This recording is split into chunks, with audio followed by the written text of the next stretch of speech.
second. Did you ever think you would make it? I feel I'm so close, I could taste sweet victory.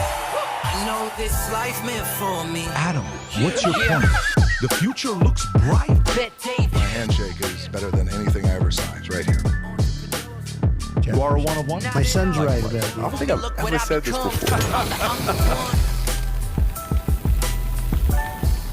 Very rarely does Vinny reveal things about him that nobody else knows. He just said something. Are you okay if I tell everybody? Well, fine, that's fine. Vinny was kicked out of an online university. DeVry. That's how you get kicked because of harassment. What was it? I don't Harassment even, or like a Pat, little bit such a too much long flirting story. with... They're still litigating. How do you get kicked out of an online university? Control, I mean, I alt, understand delete. it physically you're somewhere, but I tried to control, alt, delete, and it just wasn't. By the way, just so you know, in about 3 seconds, Tom's going to tell us a joke. Here's some brace for impact. I want everybody to be ready for it. Hang on. So Tom's wearing a sticker saying, I voted. Just so everybody knows, Tom voted. But it's too late because it was 2 days ago, 3 days ago. No, that's So- okay. No. Uh-oh. I'm from California and I haven't stopped voting. Got it. Okay, that's a good point. That was not a bad So joke. we got that's a 4. That's a 4 or 5. I think it's okay. For Tom? Yes. That was a 9. Look, we got at this end of the week, lots to discuss. Thank you, Adam. You know, we have John Doyle here with us from The Blaze. Great to have you here with us. Yeah, thank you for having me. Yes, our team, they're like, Pat, we got to get John on. He does a very good job, so you got a lot of fans here in the house. You missed it. Adam was kind of trying to punk a little bit because Adam feels like the old man. He misses being 26, 27 years old. Yeah. The good old days, 30 years ago when Adam was in his 20s. I just turned 40 So again. let's The go. fifth time. Yeah. So Every time. let's go through some of the stories that we got. All right, let's go through some of the stories. One story here we have to talk about. $25 minimum wage could eliminate 5 million U.S. jobs, economists warns, and there are certain states that would get hit by it more than others. This Army unit, think about what a creative way to get people to re-enlist for an additional 2 to 6 years. Hey, if between August and November you re-enlist, we'll give you a 4-day weekend to play as much Grand Theft Auto 6 as you want. Sign me up right now. It's a danza. We'll give you 4 days for 6 years of your life. And already 130 people re-enlisted. Can you imagine? It's like, I'll re-enlist just to play. So they're doing creative stuff over there. Good. A Democratic socialist won in the great state of Florida. People are shell-shocked. How did this girl, Angie Dixon, score socialist breakthrough in Trump's Florida? That's a great title by Axios. Bernie Sanders came on one of the Zooms to kind of endorse and sell her up, and then all of a sudden he wasn't on it. So we'll talk about that. Eric Swalwell was just having a really great time the last couple months. All the stories about him are very complimentary and no crime, no, doing anything with the Christine Fang, Chinese spy, bomb, but there's additional stories that are coming up that could get very, very nasty. We'll talk about that. Trump's approval rating plummets to new low ahead of critical midterms. More work to do. That's a Fox News headline that I just read to you.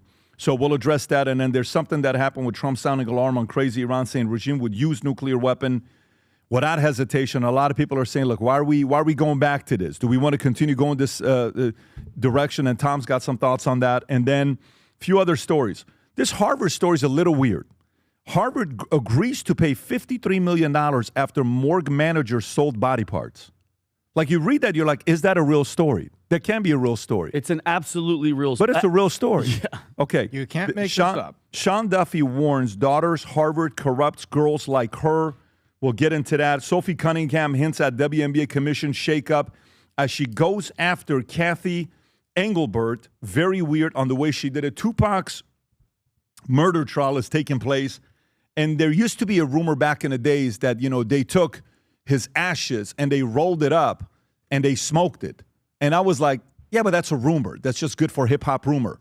Apparently, it really did happen. Okay, apparently. So we'll talk about that and a couple different things with Keefe D telling detectives his nephew shot Tupac in 1996. We'll address that. Tom's heavily following the Tupac case. And then aside from that, I think we got a couple other stories that we'll try to get. This one lady, we had a researcher that told us something, and I don't even know if that's appropriate to say, but he said this. And he said, there's only one person that looks better in a burqa than this, and this person being one of them, because a white woman becomes a Muslim, and she joins ISIS, apparently. Yep. And then she goes and gets arrested, allegedly plotting New York State Capitol attack. And this is an ABC News story. And this is a true story, Vinny. And wait till you see what she wore and where she was going to buy her bomb-making material. She's your type, though. She's so hot. I'm not going to lie. She's hot. All right. And then How do you tell which one's your wife? Karen Bass and Nithya Raman had a moment of an exchange going back and forth. And Karen Bass says, are you sending your resignation? Is that what you're doing? And she's like, she has the second lowest show rate of showing up, and all these other women also have kids. You have to see this exchange.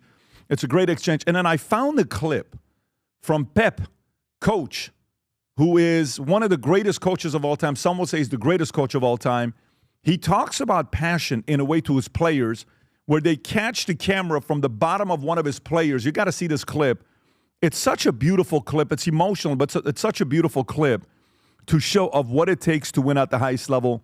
We will show that as well. With that being said, we are 1 week away, 10 days away from the Vol Conference. If you haven't yet registered, this is your last chance. Team in the back, go ahead and play the clip. Do you know on average how many people you and I meet in our lifetime? According to a study, the number is 80,000 people that we meet in our lifetime. By the way, according to business professionals, 80% of them said the most important thing I can do for my business and my career is networking, and only about 1 of 4 do it. So why is this important? Since 21 years old, I've gone to 4 to 10 business conferences every year, purely because of the people I'm going to meet and the strategies I'm going to take away.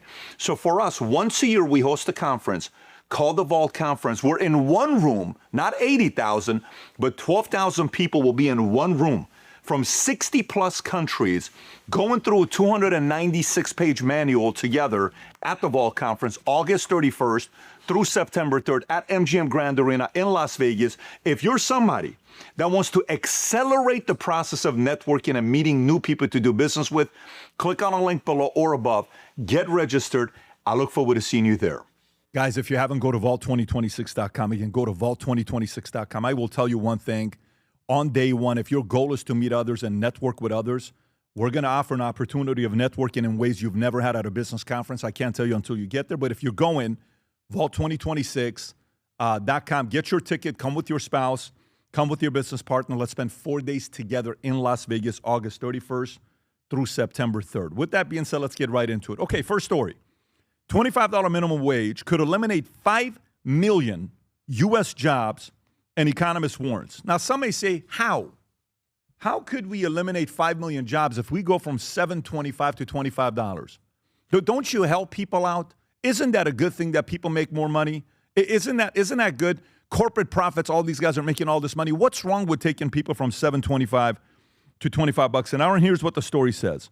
A federal $25 minimum wage mandate would destroy millions of jobs and hit booming Sunbelt states hardest, warned Rebecca Paxton, researcher director at the Conservative Employment Policies Institute, which projects over 5 million jobs lost nationwide. Progressive lawmakers want $25 floor by 2031 for large employers and elimination of the tip credit. Some of the top states that are going to be impacted by the $25 minimum wage include Texas, Pennsylvania, Florida, Ohio, Tennessee. These states have a massive workforce. They are currently abiding by the $7.25 minimum wage rate. So a $25 minimum wage represents more than tripling the current minimum wage. More than a third of projected losses fall on a restaurant hospitality, include a $1.2 million tipped workers. One Fair Wage, part of the coalition pushing the floor, disagreed. We're seeing so many MAGA voters excited about a $25 minimum wage, said President Saru Jayarman. The group said one job should be enough to live on, called the EPI projection inconsistent with decades of minimum wage research, cited UC Berkeley economist Michael Reich, finding phased increase raises incomes with a literal effect on employment. The federal minimum wage sat at $7.25 since 2009. So, Tom, the argument would be, since 2009, that's 17 years, till today, it's $7.25. Isn't it time we raise the minimum wage? The argument on the other side, the libertarian side, is let the market decide. What does Tom say? Here's what I say. I have 2 points on this. The first is you have to be careful about the liberals that are there and the socialists, because in there you find a code. And what the code is that every job should be a living wage. I mean, remember, that's what Wang said when he came out and he ran for president. We actually had him on the podcast, Andrew, right? Yang, not Wang. Yang with a Y. Yep. Yang. It's not the same thing. It's not the Yang. No, okay. it's not. Yang. Sorry. Insert bad joke here. I'm glad you held back. Yeah, I did. So they're out there talking about living wage, right? That everything needs to be a living wage. Bernie talks about it. Andrew Wang's brother, Andrew Yang, he talked about it. You know, they've all talked about it, and they're in code. So whenever they bring up minimum wage, they see that as a door to run in and to push that angle. However, the fact that it hasn't risen since a certain amount of time, you know, soon as you open the door, the reason it hasn't risen is because the capitalists and a lot of the people in government, you know, say, listen, once you turn that and they give the government a knob to turn, what do? They turn it.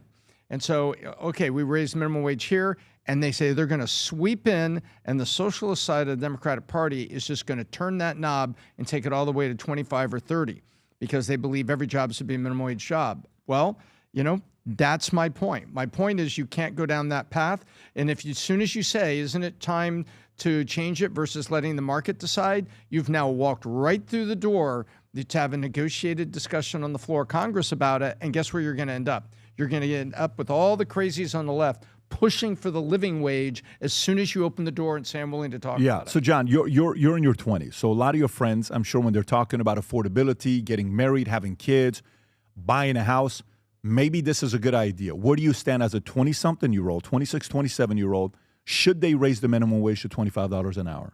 No, absolutely not. You know, I even remember this conversation during Bernie's first campaign for president when I was 16 or 17. I was taking econ in high school, and I remember thinking, okay, here we go. I'm going to learn all about why minimum wage rising is actually a good thing.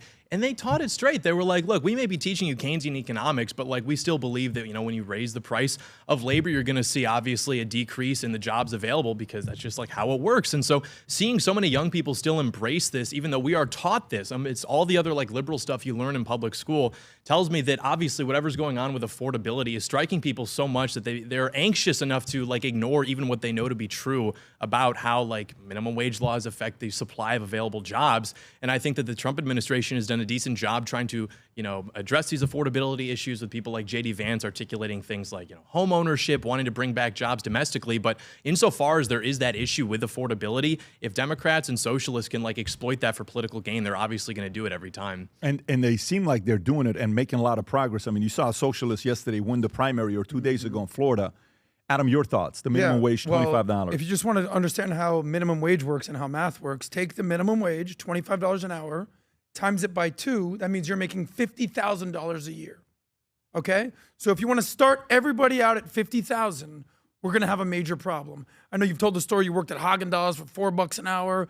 I worked for $10 an hour at one point. At some point, we're going to have to realize if you start everyone at 50, that means that everyone is going to be making 80, 100. So you might be saying, that's great, we're all making more money. That means everything's going to cost more. So right now, this is federal minimum wage, just to be clear, right? Right now, it's state minimum wage. I think the highest states are obviously the big blue states, California, New York, Hawaii. It's $17 an hour. But then you have states, like I think Florida is maybe 12. You have certain states, lower economic states, Mississippi, Alabama, where it's closer to the federal minimum, which is $7 an hour. If you make a federal minimum wage of $25 an hour, that means every single state is going to be basically firing employees left and right because they can't keep up. So here's the biggest challenge I have. In a time where we're basically seeing that AI is going to take over and put unemployment, which is at 4%, which is pretty damn good right now, historically pretty damn low, all of a sudden AI is going to put people out of the workforce. Now businesses can't pay their employees a reasonable wage. They're going to fire everybody, and there's a major, major challenge with even talking about something like this. Yeah, so you hear different angles with this. Some want a blanket $25 minimum wage across the board for everybody.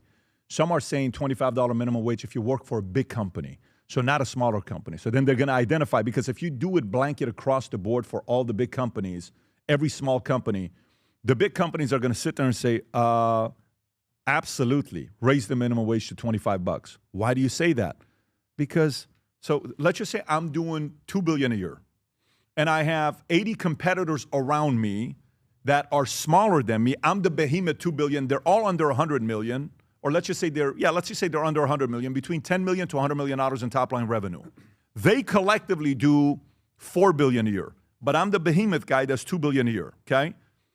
They all of a sudden, when I go buy products, I can buy 50,000 pieces of this product and he'll sell it to me at $2. He can only buy 5,000 of those products at $6. I'm getting a better discount because I'm buying volume. No problem. So he has a bigger profit margin to be able to afford to pay higher salary. All of a sudden, he goes to $25 an hour. All the other guys that are at a lower money, minimum wage, they go out of business. I don't know what just happened. If you know what happens, these businesses, 10 to 100 million that go out of business, that revenue rolls up to who? The $2 billion company all of a sudden becomes $3.1 billion. They're like, what a freaking great idea. Absolutely raise the minimum wage to $25. We love it. They want that, right? The bigger companies would love seeing something like this happen, but they don't realize they're going to hurt the small business owner. Do I think they need to raise it or not? That's a different conversation to have. By the way, when a lot of people say $7.25, only about 82,000 people got paid $7.25 an hour last year. That's it. Only 82,000 people. And guess what the average age of those 82,000 people were? Probably teenagers. Yeah. Let's say And 16. FYI, if you're making $7.25 and you're 30 years old, you're the problem. Correct. Not the person paying you that. If the value you only bring to the world by the age of 30 is $7.25, what the hell did you do with 30 years of your life? Now, don't get me wrong. I'm not talking about disability. I'm not talking about all. That's not what when I go to Walmart and I see them having hired certain people that have disabilities, I salute the company every time because that's respect that they're willing to do that. I'm not talking about the exception. I'm talking about the other 95% that by 30 you're making $7.25. You're part of the problem. Go pick up a book. Go take a class. Go learn something. There's so many things available for us to find to improve our market value today. And I think a lot of the onus goes on them. I got a message yesterday. Look at this DM. Guy sends me a DM. Every time I get these DMs, cracks me up.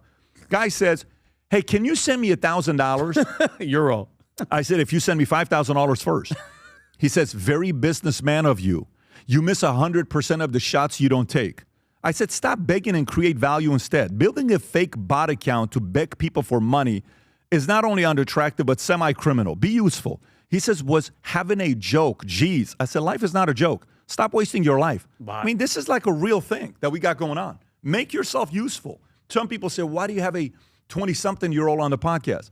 The number one guy that has the biggest YouTube channel is in his 20s. What's his name? Mr. Beast. Yeah. Nobody cares about age nowadays. They care about value. Nobody does. Yesterday, I was doing the, what do you call it when you go to school to meet the kids' teachers? What do they call that? The Parent-teacher conference. Parent-teacher. Is it parent? What's that? And it's also open house night to kick off the new year. Okay, so I went to school yesterday. And by the way, I had no idea. We didn't do this in our high school. Our oldest has 8 classes. And it's 90 minutes a class. We didn't do 90 minutes a class. It was 50 minutes a class in LA. AP Did you experience 90 minutes a class or? 72. Yeah, so what is this 90-minute thing? I'm not used to. Anyway, so they do a class every other day. So you have 4 classes every day, but it's 90 minutes. Then another 4 classes the next day. It's 90 minutes. And they kind of rotate and they call it an orange day, whatever. They give it different colors. A schedule, B schedule, yeah. So I went and met the teachers yesterday. And one teacher who was the history teacher, he's like, listen, the book I have here, your kids are going to be bored out of their minds. They're not going to like this book. Me and Jen look at each other. We're like this. You have any idea that Tico reads that book for hobby and he's in love with the book that they're giving him? He's going to love this history class. I came out at the end. I'm like, I freaking love these teachers. Good. It was the idea of learning. One lady was from Siberia, said, I learned English in Siberia. I came to the States. I've been a professor for 22 years. She's got a YouTube channel with 2,200 subscribers. You got to get obsessed with learning. You got to get excited about this phase of what you need to do. Last clip I'll show you before we get to the next article is the following. Can you play that clip of Coach Pep Guardiola? You know which one it is that I said. I want you to watch this here. And by the way, this applies to all of us. This is not just, sports. Who's this coach? Guy, Pep Guardiola is known as, some people would call him the greatest coach of all time. This guy's coached Messi. He's coached the great one. He's a soccer coach. Dude, this guy, let me tell you, legend. We were trying to get him at the vault this year, if not last year. We invited him both times, and both times he had a game, or else we would have had him at the vault. The mindset this guy has and what he's done, he is loved, admired, and respected. Look what he says yesterday. Go for it. I'm fucking divorced for the most beautiful woman in your planet, my wife, my ex-wife. I love her unbelievably, but we lost the passion. For many reasons, we lost the passion. I love her, yeah, absolutely. She loved me, yeah, but we lost the passion. How you play football? Because you play or something inside? What is the passion? In your life, whatever you're going to do it with passion. I don't want to play. I will play with passion. Did you I'm not fired up get to do this podcast right This now. is why people love playing for this guy.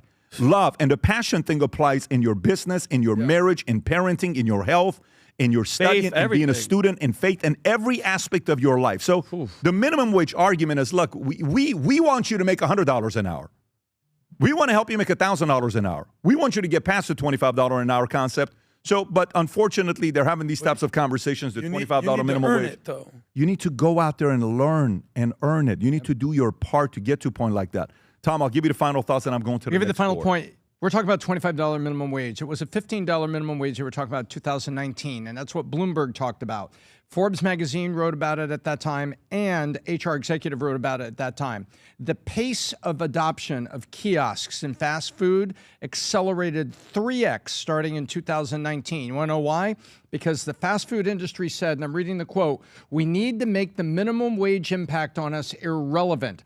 Otherwise, we will die and will not be able even to operate our franchises." So they went to kiosks, they went to automated kitchens, AI-powered drive-thrus, which were recently discussed. All of that was on the docket in 2019, and they have been chasing it, and it's been eliminating jobs for teenagers because they've had it. So when you're talking about the big company's got the money, like McDonald's, all the franchises, to go invest in these systems, and guess what? It eliminates jobs. Yeah, and again, we'll see what's going to happen with this. I don't think this conversation is going to go away.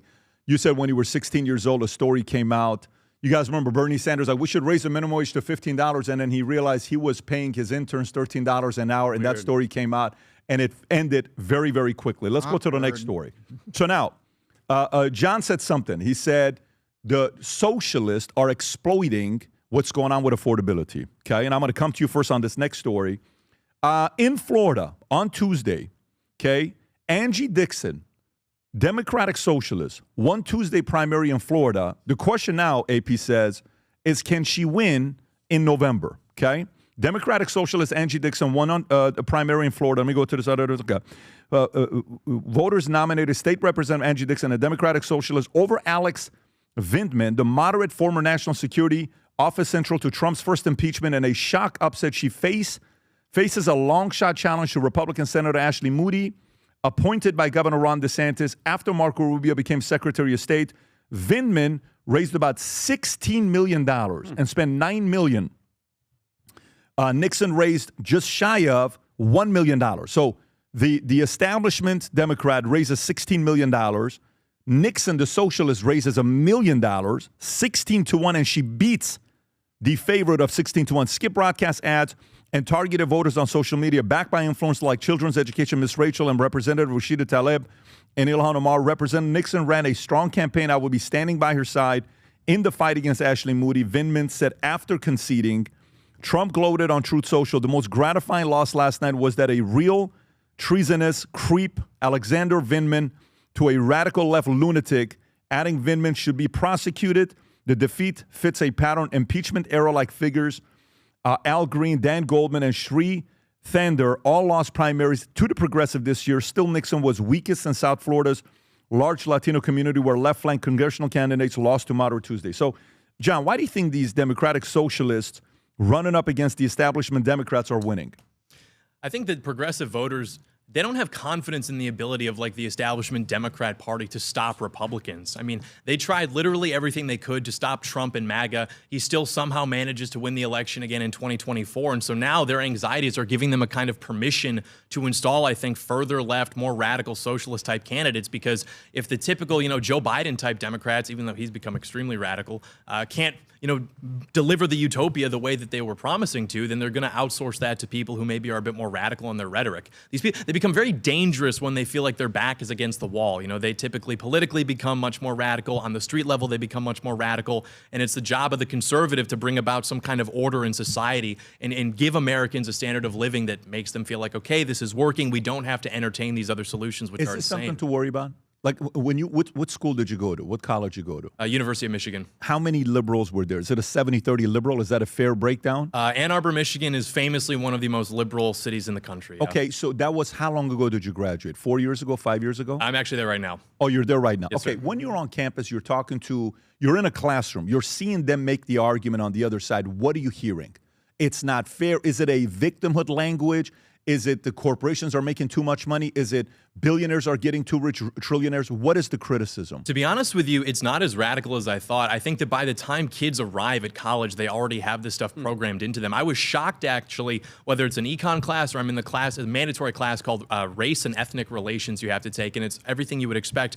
The level of disinterest from the average student shocked me. I thought everybody would be there, handing out Mao's little red book or something, but nobody really cared. And so what that tells me is that, and this is at Michigan. This is a real school. Which, by the way, you just had arrests there from students who were there who were radical because they were threatening, or actually they were planning acts of terrorism against Zionist professors because they viewed them to be like insufficiently committed to the pro-Palestine cause or something. So this is like a school that is actively breeding radicals, but for some reason the median student isn't quite picking up on it, which tells me it's not so much college. It's like by the time you're there, your brain is already molded. If by the time you walk out of like a public high school in America, you already believe this stuff, like it's pretty much over for you, I think. And I want to get into that here in a minute. Tom, your thoughts on this. So give us a breakdown. You follow these polls very closely. Yep. Yeah, go through the whole thing. Byron Donalds, Angie Dixon, what should people be looking for? So Byron Donalds is basically, you're going to be a done deal for governor, unless something comes out on Donalds. Take a look at what happened in Kalshi. And by the way, this Kalshi prediction market, this is not a poll. This is the odds of success. Remember, that's how prediction works. Yep. So there's not a poll out there that's 93.7 on all the voters. What Kalshi has pulled here, take a look at what happened when she won. The odds for the Dems actually went down. In other words, the odds of success went down because of Nixon, the DSA candidate, versus the other. Rubio consistently won 53, 54, 57. You know what those are? That's what Rubio got on his Senate. So the Rubio Senate train has been very consistent. He's been very handily winning his elections. Moody was his. He approved the choice. He liked the choice. And the Governor DeSantis appointed her to the short term because Rubio became Secretary of State. So what you have right now, it looks like Moody, unless something very odd happens, is going to handily carry this at about 55-45 unless something weird happens. Because if you take a look at Florida, there's the law and order Florida, and then there's the retired Florida. And the funny thing is there are the Democrats that voted for Trump in 2020 are 2020 Democrats that we look in Florida, those are going to be with Ashley Moody because they want nothing to do with Nixon's policies. They're what you call, remember, what did Clinton call them? The blue dog Democrats that used to walk. Oh, the blue dog. Remember that? The Democrats used to walk the other side. And so that's what's going on with her. She appears more radical, and the core Dems do not like it. Moody should carry this. And Donalds, it's almost like he's running uncontested because he is also up against a candidate that is just when the broader debates happen and the things come out, it's not going to play well. I want to know what position his opponent is actually going to take. Whose opponent? Donald's opponent. Oh, gotcha. Well, I'll give Donald's opponent, as in the Democratic opponent, not the. You know. I have to really say this, and I'm going to continue saying this. Donald's is probably going to end up being a governor here, okay? But the more guys like Donald's avoid debates with guys like Fishback, you know what you do? The only reason he didn't want to do the debate isn't because of Collins or because of Renner. He didn't want to face Fishback. When you don't face guys like that, you know what I would do if I'm a Nick Fuentes? You know what I would do? And all the other guys, guess what I would do? You know what an easy layup you're giving me to say one thing? What's that one thing? He's afraid. They're scared. They're scared. And what does that do? You give the base of the younger guys to say, I knew the establishment Republicans are scared, versus just debate the flippant topics and sit down. You are indirectly becoming the establishment of, I don't need to do it, I'm above you. That's exactly what the young people that are becoming groypers or going to a different direction are turned off by. Yeah, I'm too above this. We can't be doing that. We need to have the discussion. You know, when a lot of people say, why do you have such and such person on? Why do you have such and such person? Why do you sit down with this person? A week before I had Candace and Andrew Wilson on, I sat down with Ben Shapiro. And by the way, you know what the podcast went right after Ben Shapiro and Candace and Andrew Wilson? It was who? Joel Webbin. You know, all that, the level of controversy and what it goes on. So I think the conservative party, those that are the traditional Republicans, need to look at it as, let me talk to these guys to get in front of the young men to give a better argument instead of dodging those conversations. Let me get in front of them, have the conversation and say, hey, here's what I think you ought to consider doing something. Here's what a different approach to take, because they're not going away. And FYI, they're just going to get bigger. This idea of they're going to be gone and non-existent in a year or two, you're delusional. You're delusional. You're buying your own hype. Yesterday we're at dinner. Yesterday or 2 nights ago, 2 days ago, we're at dinner. And I said something to Vinny. I said, Vinny, you know what's the one thing about life that nobody realizes? He says, what? I said, no one is untouchable. Even the movie of Untouchable, that was about who? Al Capone. Al Capone. Capone was touchable. Touched. Name me somebody that's not untouchable. Go ahead.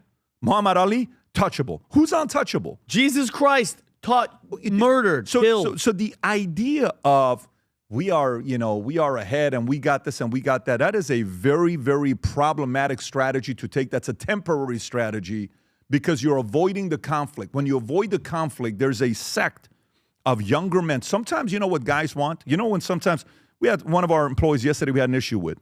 I sat down with her afterwards and I said, hey, what's bothering you? And she just opened up. And I said, so what? And we just went back and forth. One of my favorite employees. And it wasn't an issue with me. It was an issue. By the way, the issue was so flippin' small, it was ridiculous. And then I said, is that it? Yeah. I said, let me ask you, is it on me or is it on you to bring that up? I guess it's on me to bring it up. I can't read your mind, so bring it up. And then I said, oh, we good? We got a message today. We figured it out. Half the time, you know what people want? My oldest son, you know what he wants to do every night when I get home? Guess what he wants to do every night I get home? He just wants to give him 20 minutes of just letting him filter out everything's on his mind. Every night I have to hear about Jujutsu Kaisen. I have to hear about, what happened in a scary movie, horror movie, and let me tell you, in Western society and AP Human Geography, I didn't even know what Human Geography AP was. I'm sitting in the class, I'm like, hey, babe, I'm going to act like I know what I'm talking about. What the hell is Human Geography, let alone AP? Because when you say AP to me, I'm thinking, why is this kid taking Human Geography of AP Armenian Power? Why are they doing Armenian Power Human Geography, teaching Armenian gangster? I don't think that's not a good idea. No, that was your major, right? What's your major? I'll pause. I'll come to you. So you've been in Florida your entire life, minus this moment you lived in Addison Beach. But watching what's going on right now with a socialist like Dixon come up, does it do anything to you? You're like, this is just noise. Nothing's going to happen. Total noise. And I'll tell you why. Right now, what's happening is you talked about establishment, and that's something you're talking about, and then you have these sort of anti-establishment candidates. You have to understand there's levels to this thing. There's a difference to this thing. And I'll touch on Byron in a second. The DSA has taken over the Democratic Party. I want to be super clear on that. They've taken over. They've done the Trojan horse thing. And on the MAGA side of things, you've had the Groyper, America-only crew try to do the exact same thing. And do you want to know what happened to them? They got universally rejected by the party. Now, at the same time, I agree that they're not going anywhere. And if you don't address sort of those issues, it can only fester and get longer. And I'm not calling them a cancer. I'm saying when you have a cancer, you have to cut it out immediately or it will spread. And what's happening in the Democratic Party, it has spread. And I would say that maybe 50%, let's say, of the Democratic Party is now DSA. There was a cancer growing in after Charlie Kirk especially was killed by Tyler Robinson, allegedly. The cancer started growing. And the MAGA establishment, as weird as that sounds like now, because they weren't the establishment 10 years ago, said, no. We're not doing this nonsense. Let me give you some evidence. Dan Bilzerian, anti-MAGA, anti-Trump, got smoked by allegedly not a great candidate, Randy Fine. You talk about Fishback. Fishback got smoked. And the reason that Byron Donalds, in my opinion, didn't want to debate him, because he wasn't respectful. He was genuinely racist, anti-Semitic, and just a hot air candidate, talented, but did not have the goods to actually deliver, and the voters showed them. The last thing is hang on, Jared no. Moskowitz Stay right defeated there. Larkin. Stay right there on this one. That position is arrogant. Whether you're right or wrong is a different story. The guy got 14%, 12%. He got 140,000 votes. 10%, but how much is the vote that he got? Fishbeck got 177. Renner got 145. Jay Collins got 426. 177,000 people voted for this guy. Why? In Florida. I mean, why? I'm not dismissing that. This I'm saying that he was rejected, though. It doesn't. So It wasn't close. So then what you do is, like, for instance, how do I feel about Nick Fuentes? What is my thoughts about Nick Fuentes?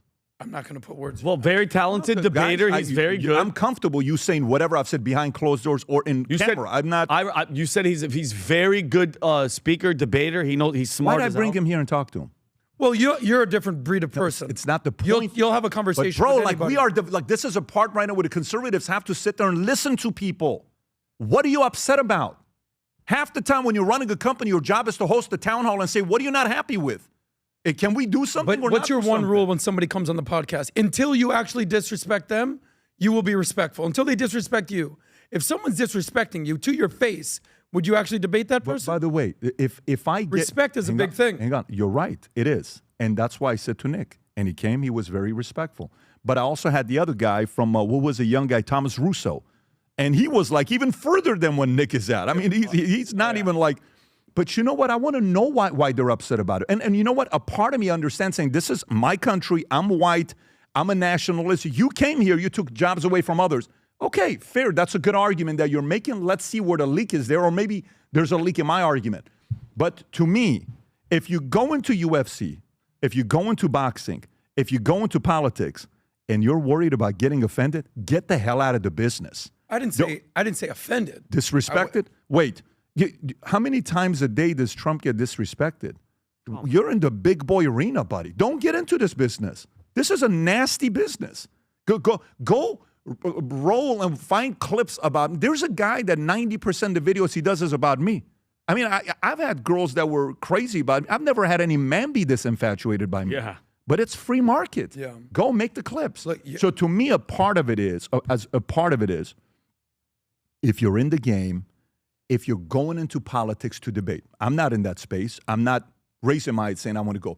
But if you're raising your hand to say you're going to be the governor of a state, you have to be willing to talk to the other guys. Short term, there won't be impact. Watch the impact in 10 years.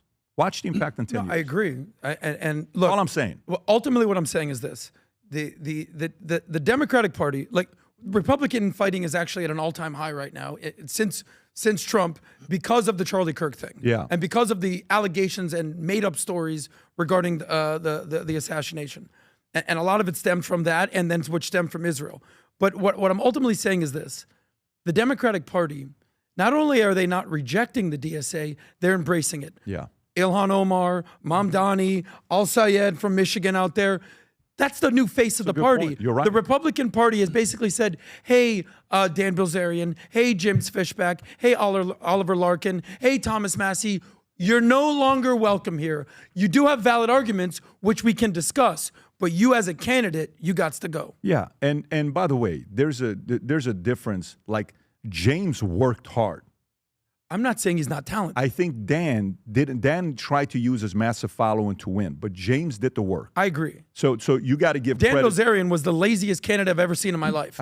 Listen, James and I may not be on the same page with policies, but I respect the hell out of the way that he campaigns. Works. Yeah, he and works. he trolls. And he does his thing. And the American and the Florida voters were like, yeah, we're not into it. You know what Nick said on the podcast, and I think he even made this comment a few weeks ago. He says, if there's one thing about Charlie, nobody worked like he did. I asked him a question. I said, what compliment can you give to Charlie? He says, dude, I can't work like he does. He says, I respect the hell out of his work ethic. So you got to know, long term, there are some young cats that are willing to work their asses off, and they're going to exploit your arrogance and entitled attitude. The way competition works, the moment you get entitled, arrogant, and you start thinking like, oh, I already got this, you're going to get your ass handed to you. I agree with Capitalism has no sympathy for you, and it could care less how old you are, what skin color you are, how rich you are, how wealthy you are. It could care less. Have you been following what Nick is saying about Charlie these days? No. He's been very complimentary of Charlie. He'll always add, look, we didn't get along, we were not friends, we didn't see eye to eye, but compliment. Yeah. And all the fake stories out there don't add up. Pat, I'll give him credit for that. And with this whole thing, I think that the bigger picture is this DSA thing, because think about it. Everybody, Chuck Schumer's backing at him. All this, Vindman. But by the way, you guys remember who Alexander Vindman is? From Ukraine, lieutenant colonel. He was behind the whole Russia collusion hoax, freaking impeachment. Yeah. Didn't want to out the whistleblower who didn't have firsthand of the call that they tried to You want to talk about the deep state operative. I love what Trump said about him. Think about that, $16 million, guys. Didn't do not. She had 975,000 and she won. And this again goes back on the Democrats. You guys have the deep state people with all the money and everything, but nobody wants them. And this goes to blame on the Democrats. They're going after this DSA nonsense, Pat. And on a national level, we haven't seen anything nationally yet. This is all just local governorships and everything. Wait until 2028 when AOC freezing her eggs. Now she's single and everything. I want to see what on the national level, if all that hate. I'm going to say this to you, Vinny. Yeah. The best thing going on with Republicans right now is the fact that socialists are beating Democrats. There is nothing better than that happening. Amen. If the Republicans, we talked about Quiznos the other day, where Quiznos went from 0 to 5,000, and then all of a sudden they lost it all. They're down to 132 different stores, and Subway crushed them, and they got 40,000 stores. And at one point, everybody would go to Quiznos, mesquite chicken, the broccoli soup. cheese. It was the best. But you know what happened to them? Even though they were served, hey, guess what, Quiznos? I know you want to take out Subway. We're going to give you a wild card. You won't even believe what happened. What? The face of the guy, Subway, Jared, just got caught. Yeah. With underage kids. Yeah. That was like the greatest layup. And Quiznos dropped the effing ball. Yep. Yeah. And they went bankrupt in 2014. Mm-hmm. How? Nobody has any clue how this happens. But the Republicans are being handed a beautiful layup. If you don't have a solution for guys his age on what to do with affordability and it's just lip service, if you don't have a solution for his age, socialists have a shot at winning. You can't get arrogant and entitled. I agree. I agree. I'm going to go to a story to John right now. So, John, the Duffys, Sean Duffy, Clip and Compost, his wife, story comes out about them talking about their daughter going to Harvard. And I'm going to come to you with this one here. This was viral all over the place. Go for it, guys. To Harvard? Yeah. Well, me and Mom can say no.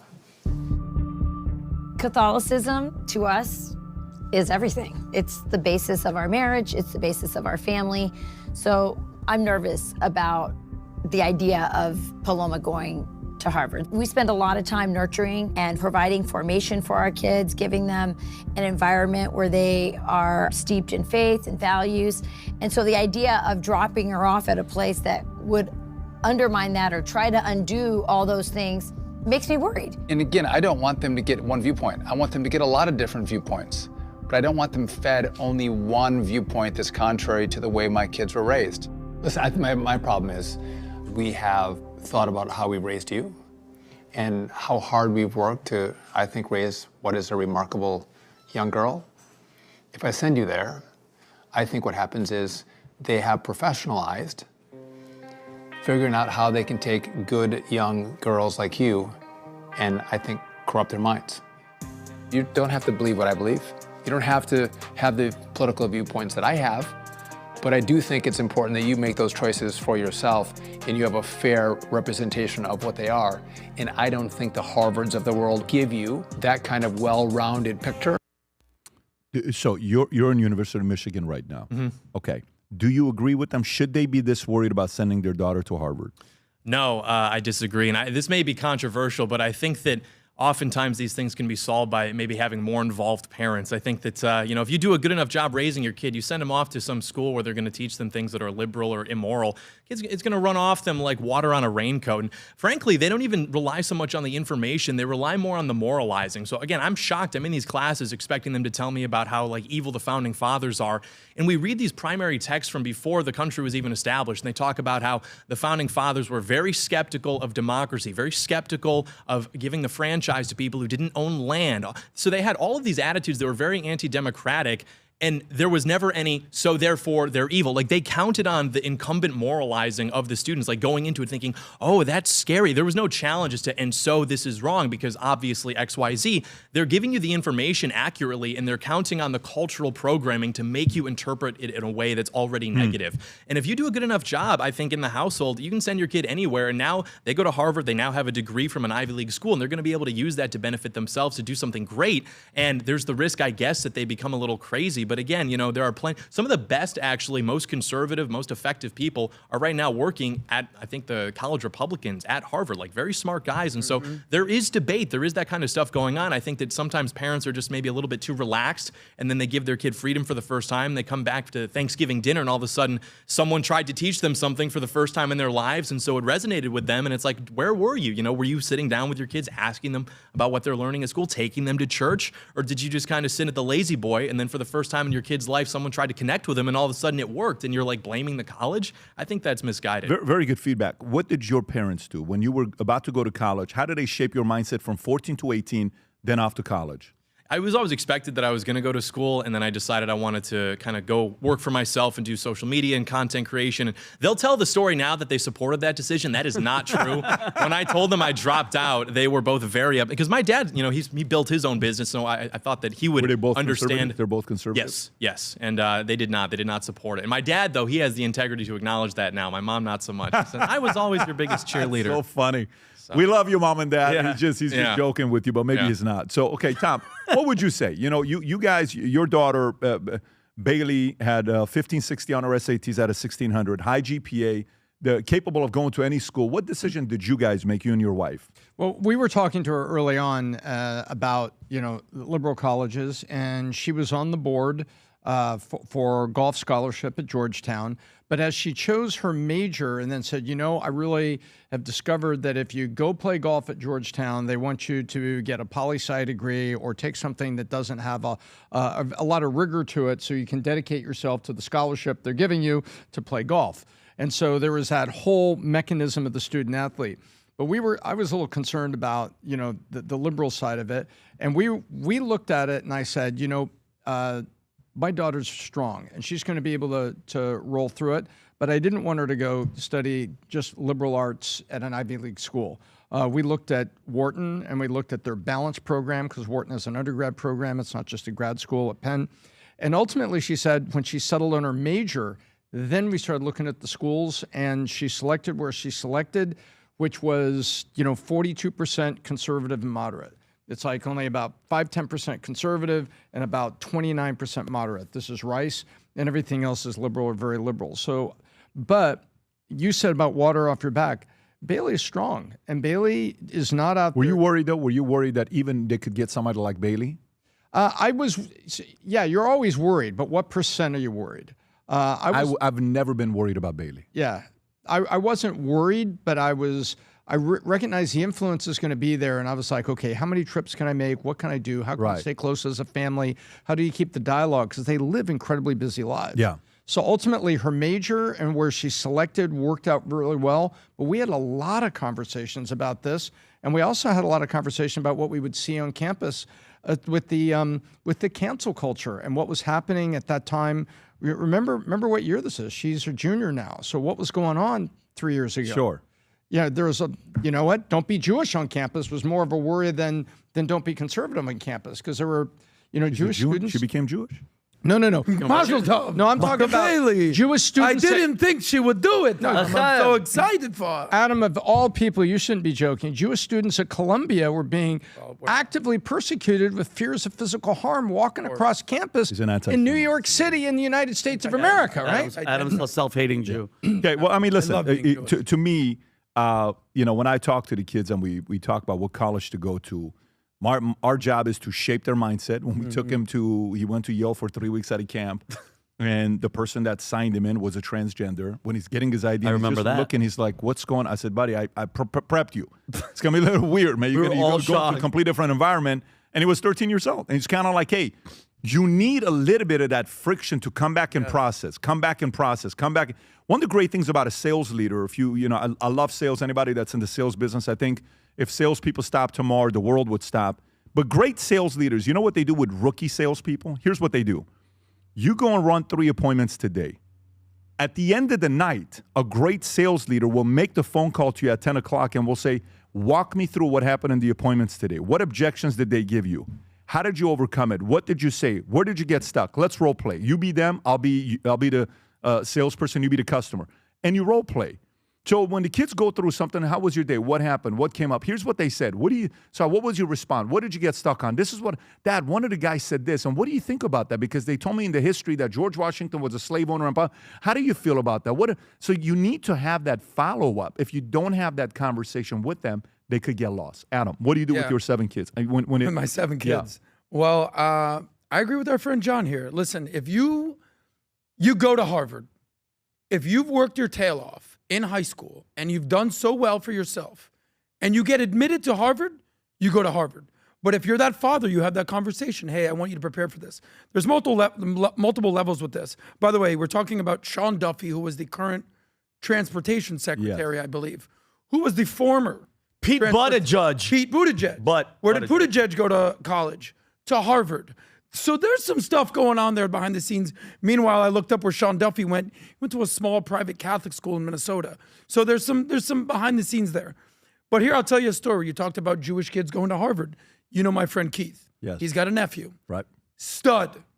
Absolute stud of a kid. 6'4", built like just an absolute stud. I said, you're Jewish. You're a stud. You go to Harvard. How's anti-Semitism on campus? He goes, yeah, it sucks. Nobody's messing with me though, bro. I'll kick their ass. I go, what do you mean? He goes, they're all liberal weirdos. Think I'm scared of these guys? I was like, oh, I didn't even think about that. He goes, they'll take 10 of them to mess with me. I was like, wow, look at that. He goes, let me tell you the upside of Harvard. You have no idea who you're going to meet here.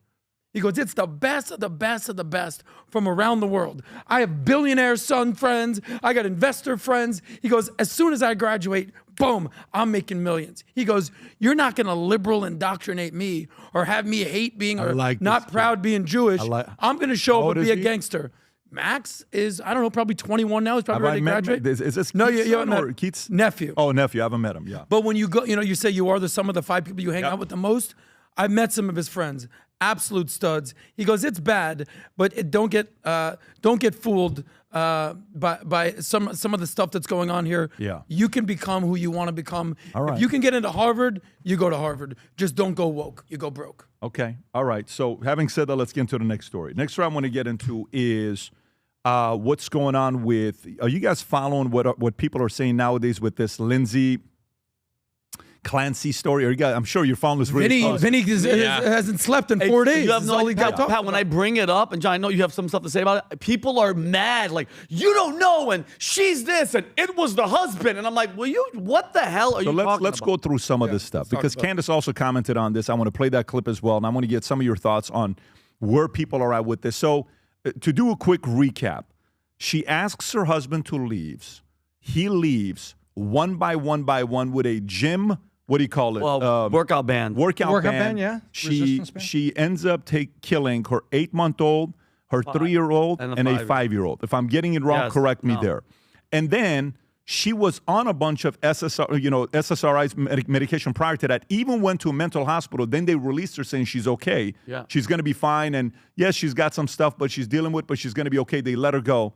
Then she comes back, this happens. Now people are protesting. Women are protesting outside saying it's not her fault. And she tried to kill herself. Like when the husband walked in, Pat, neck slit, she tried to kill herself. She jumped off her house. She's paralyzed. She tried to jump out the second story of her house, and so they're filming themselves hanging out of windows too, to stand in solidarity. Okay, so let's play some of the clips. And I want to come to you guys. So here's one. I'm going to play 3 or 4 clips. So this is one of the clips. Go for it. What's going on here? These are people supporting her. Thousands of women that are supporting her. Supporting her, yeah. Yeah. Okay. Right outside, so they're supporting her to say it's not her fault, and she kind of went through it. Okay, can we go to that one of the clips of somebody that's describing what happens and why it's not her fault? You know, one of the clips. Go ahead. Like the system failed her. The system failed her. She was big and failed, but no one was there. I don't know if us being here will make her feel any better, but I mean, she's living in hell right now. Just wanted to support Lindsay and just say it could be, one of my sister-in-laws, it could be one of my best friends, and it could be me. So just here to support. We are hearing her. Could be we me. see like that you're she capable of tried killing everything. 3 kids. And I really do believe that she went into a state of psychosis. Clancy's supporters call her attorney Kevin Reddington a champion of women's rights. Is she aware of this support, and what does she think of this support? I'm going to go in and see her right now. sure that she is, and if she isn't, she will be. What do you think about? She's so beat up and just so sad. But this will really help her out, I think. Tell her we love her. The crowd of about 200 to 300 people lined the road as Lindsay Clancy was brought into the courthouse. Okay, so I hope. can you pause it? And then if you, I think you guys sent a clip from Candace. If you want to play that as well. And here's Candace's position. Go for it. I made my thoughts clear on this the moment that she was arrested, the moment that it made the news. Lindsay Clancy is obviously not guilty. There are a fleet of doctors who should be imprisoned for what they put her on. I regularly speak out against Big Pharma. They get away with murder all the time. And in this case, they are getting away with the murder of really her 3 children, but also completely destroyed her life. Lindsay Clancy, in my opinion, is not guilty. She was put into an intentional psychosis when she probably just needed to give her kids away for a weekend to get better, but they constantly give you these drugs that do not make things better. And the cocktail of 10 pharmaceuticals that she was on is absolute madness. Absolute madness. I made my thoughts clear. So you can pause that and then go to the last one with this lady, and then we'll get into it. Go for it. The one that you guys are telling me you want to show. I haven't seen this one, so... No, the one you just texted me. The one you just texted me. That's her on the bottom, right? Guys, this one you just texted me to say this is the one you want to play.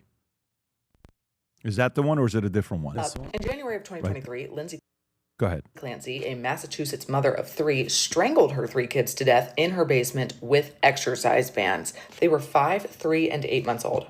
Her trial is this week. She's being charged with first-degree murder, and the question is whether or not she was undergoing a psychotic episode and didn't I get what mean you're it, saying. You can pause it or right here. So, John, where's your position now with this? So, on one end, a lot of these women that are following saying it's not her fault, it's the doctor's fault. They medicated her. We're trying to find a solution for this. And then some are saying, wait a minute, she just killed her 3 kids. What do you mean it's not her fault? What's your position? Yeah, I don't know if this has been your guys' experience, but in my experience, I tend to find that women struggle with accountability sometimes. And so I think that, it makes sense that they would all want to take to the streets and say that they sympathize with her because they could see themselves doing that, which if you're a mother, that's kind of a disturbing thing to say if you have children, putting that idea into their mind that like you perhaps could have had a bad day and killed them. But I think she's obviously guilty. I think that everything people are trying to do here is absolve her of guilt by saying it's the system's fault, which the subtext of that is it's like the male-dominated system or something. All of the doctors who wrote her those prescriptions were female doctors. She was also doctor shopping specifically for medications. Like the doctors that gave it to her were female doctors? Yeah, she was. So not only she was going out of her way to get these medications, and then she was also getting them, I believe, from, if not all, like primarily female doctors. And people who are in psychosis, you can see body cam footage of this. They try to fight police officers. If she were actually in like a psychotic episode, she would have not waited for her husband to leave. She wouldn't have commanded him to leave. She would have tried to take on her entire family. And then also, too, you mentioned she tried to commit suicide. I don't know if I buy that. I think that maybe she murdered her 3 children and then she got into a situation where she realized what she had done and she felt remorse because the cuts that she'd made on herself had stopped bleeding by the time the husband came back. The way that she had like cut her neck wasn't like that bad. And even the medication she took was found to be at like sustainable levels in her system. So her attempt to cut herself and her attempt to overdose on drugs doesn't seem to be indicative of someone who clearly is able to take life. It seemed like she was kind of doing a half measure or something, perhaps to justify this. I was just psychotic. I didn't mean to, because she knew at that point that was her only legal defense. Vinny. So, okay, and I agree with John to a certain extent, and I want everybody to understand this, and we all know this. Mental illness is real. And I'm not a woman, so I don't know, but postpartum psychosis, depression, all that is real. And mothers who are suffering, they obviously deserve compassion, treatment, and help. But compassion, and you know how we are about accountability, cannot mean you abandon that. You cannot abandon accountability. And this is what bothers me, Pat, about the whole situation. Her defense says postpartum psychosis explains how a loving mother could strangle 3 of her children. But guess what? Millions and millions of people around the world suffer from mental illness. Millions hear voices. They have horrific thoughts. They never murder anyone, okay? And they're on all types of drugs, okay? Mental illness cannot automatically erase your moral responsibility. And Pat, in our search to find out Lindsay and what happened and this or that, you know who we can't find out about, forget about, are those 3 kids, okay? That's who you do. Stop all this nonsense. Cora, Dawson, and Callan, okay? For 4 minutes, she's strangling one, and the other ones are sitting there watching mommy. I understand all the guys, I get it. And we have friends here that have wives, and they've been through it, and they have family members. Do not forget about these 3 freaking kids that had the worst last moments on this earth in their life, okay? They should be alive. They should be able to grow up, go to school, fall in love, and have families of their own, okay? Those lives matter, all right? So we can have compassion for this mental illness without excusing evil. We can show mercy without abandoning justice, and whatever explanation ultimately comes out in this courtroom, okay, it should never erase what happened to these 3 innocent children. Put all that nonsense aside. God rest their souls, because I know where they are right now, but don't forget about them. That's what I have to say about that. Amen to that. I don't need to say anything more than that. Just the prayers to the grandparents, the friends, the family, the other little kids that are at school that went to classes, went to kindergarten with the older one, and he's not there anymore, and they got to explain that to these little kids of what happened to their little friends. Yeah, Vinny, God bless you. Amen. There are 3 things going on here, and all 3 of them, are of deep concern. Number 1, postpartum is real, and the people that are out there trying to raise attention for postpartum so it can be treated properly are out there using this as a flag. Second thing, SSRIs and the pharmaceutical industry that is out there that wants to invent new drugs, for profit. That's what they do. They're out there, and there's a group out there saying, wait a minute, the pharmaceutical industry, the SSRIs and the cocktails are being inappropriately, prescribed, and it's creating problems here. There's that camp. And then there's the camp that is like, was she competent to stand trial or not? Or was she insane? We go through an immense amount of testing in this country before we grant the insanity defense. And so, was she insane or was she not insane? Is she capable of standing trial? If she's capable of standing trial, she's accountable. But the other 2 camps, I believe that the postpartum people mean well, and they're trying to raise awareness for it, but they're using this case as a flag. See, we told you. And then you have the people over there that are, the doctors should be in prison. And by the way, that's the Candace camp. The Candace camp is, look at what these physicians were prescribing. Look at the drugs they're using. Look at the cocktail that's out there. The doctors should be in prison. That's their camp. And so this has become this big lasagna, Pat, where everything's kind of mixed together. Is she insane or not? Do you believe postpartum? Yes. Do you got to get treatment and you got to get investment for that to help? And then is the cocktail being inappropriately administered? Adam. I actually think Candace has a point here. And I'll explain why.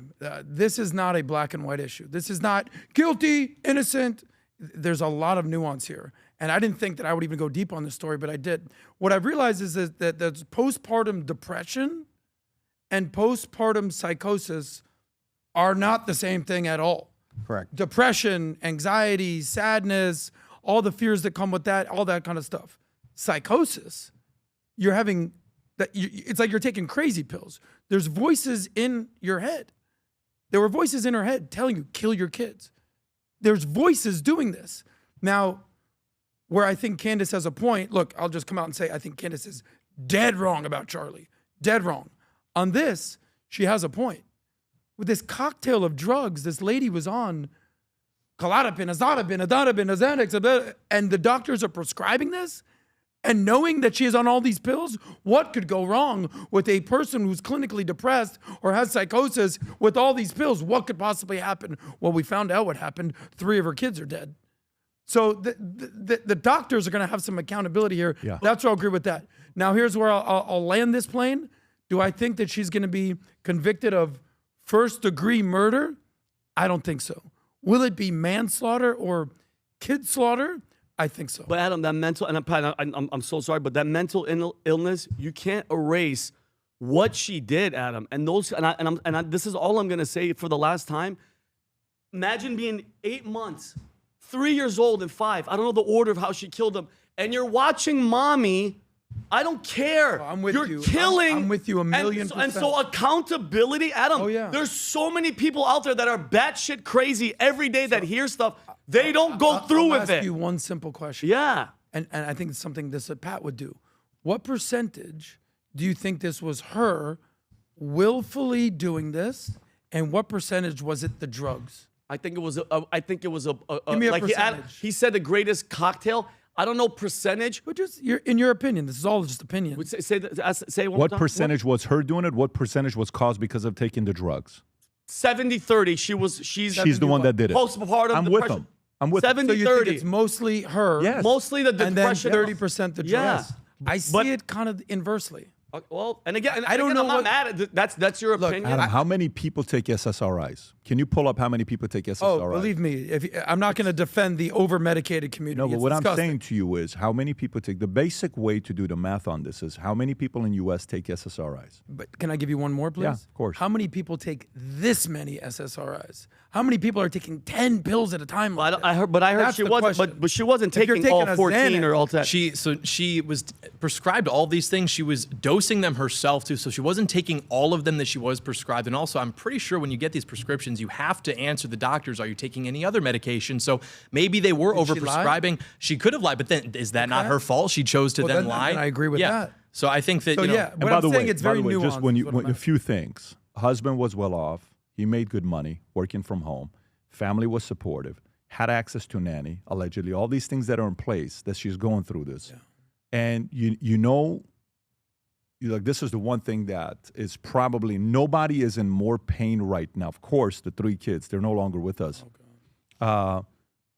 Imagine being the husband, and what are you replaying? You know what you're replaying? Why did I leave her alone with the kids? Nonstop. If you know your wife or anybody in the family is dealing with something like this, imagine it's like, why did I leave?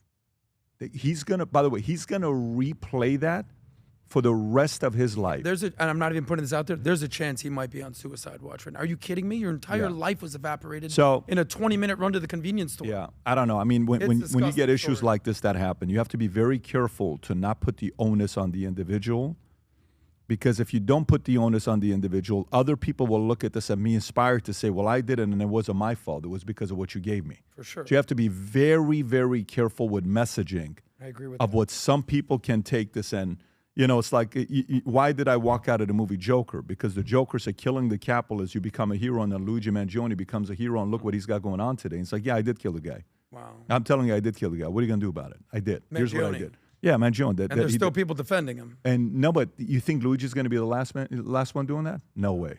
Watch what's going to happen next few years. Watch what's going to happen next few years. So you just got to be careful with the messaging and how you're allowing people to have an alibi. I lost a friend, and I went to the dentist that kept giving him Vicodin. And the guy that was selling him the Vicodin, I went up to that kid. I know his name till today. And he would buy this from the dentist at $4 a pop. He would buy the Vicodin from, and he sold it to my guy. And my guy took it, and he passed away. He took 50 pills of Vicodin one night, and he was done. And I took the Vicodin. 50 pills. I took the Vicodin out of his hands in the back of a Shakey's restaurant in Glendale. That visualization never goes away.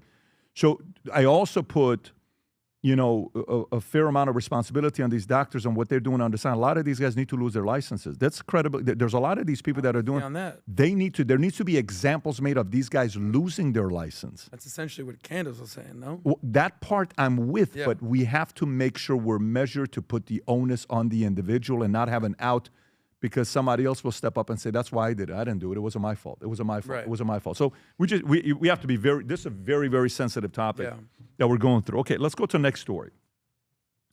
Next story I want to get into is a story of Sophie Cunningham. Okay, so Sophie Cunningham hints at WNBA commissioner shakeup as she goes after Cathy Engelbert. If you guys got the clip in the back, you want to get that prepared, I'll read the story and then we'll go to the clip.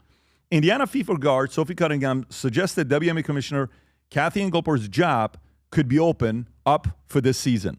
Let me know if you guys found that clip on X. There's a clip on this on X. If you want to find it, you do have a person in power who is bold, who is confident, who wants to be the best for the players and not maybe for themselves all the time. Cunningham told USA Today. So I do feel like, as a whole, that could be a position that's maybe open at the end of the year, but that's not my call. Let me read that one more time.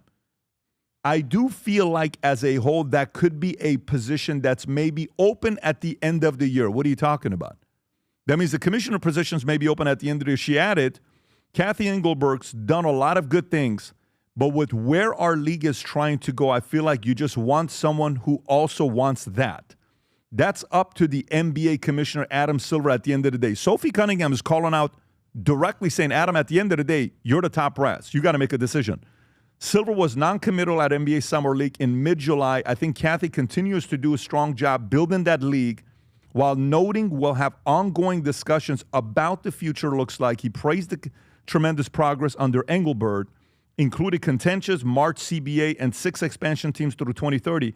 Engelbert has drawn fire over player relationship and social justice handling, with Minnesota Lynx star Nafisha Collier also voicing displeasure. Tom, why is this so important that a superstar like Caitlin Clark is the superstar, but nobody is getting more voice and heard on her opinions than Sophie?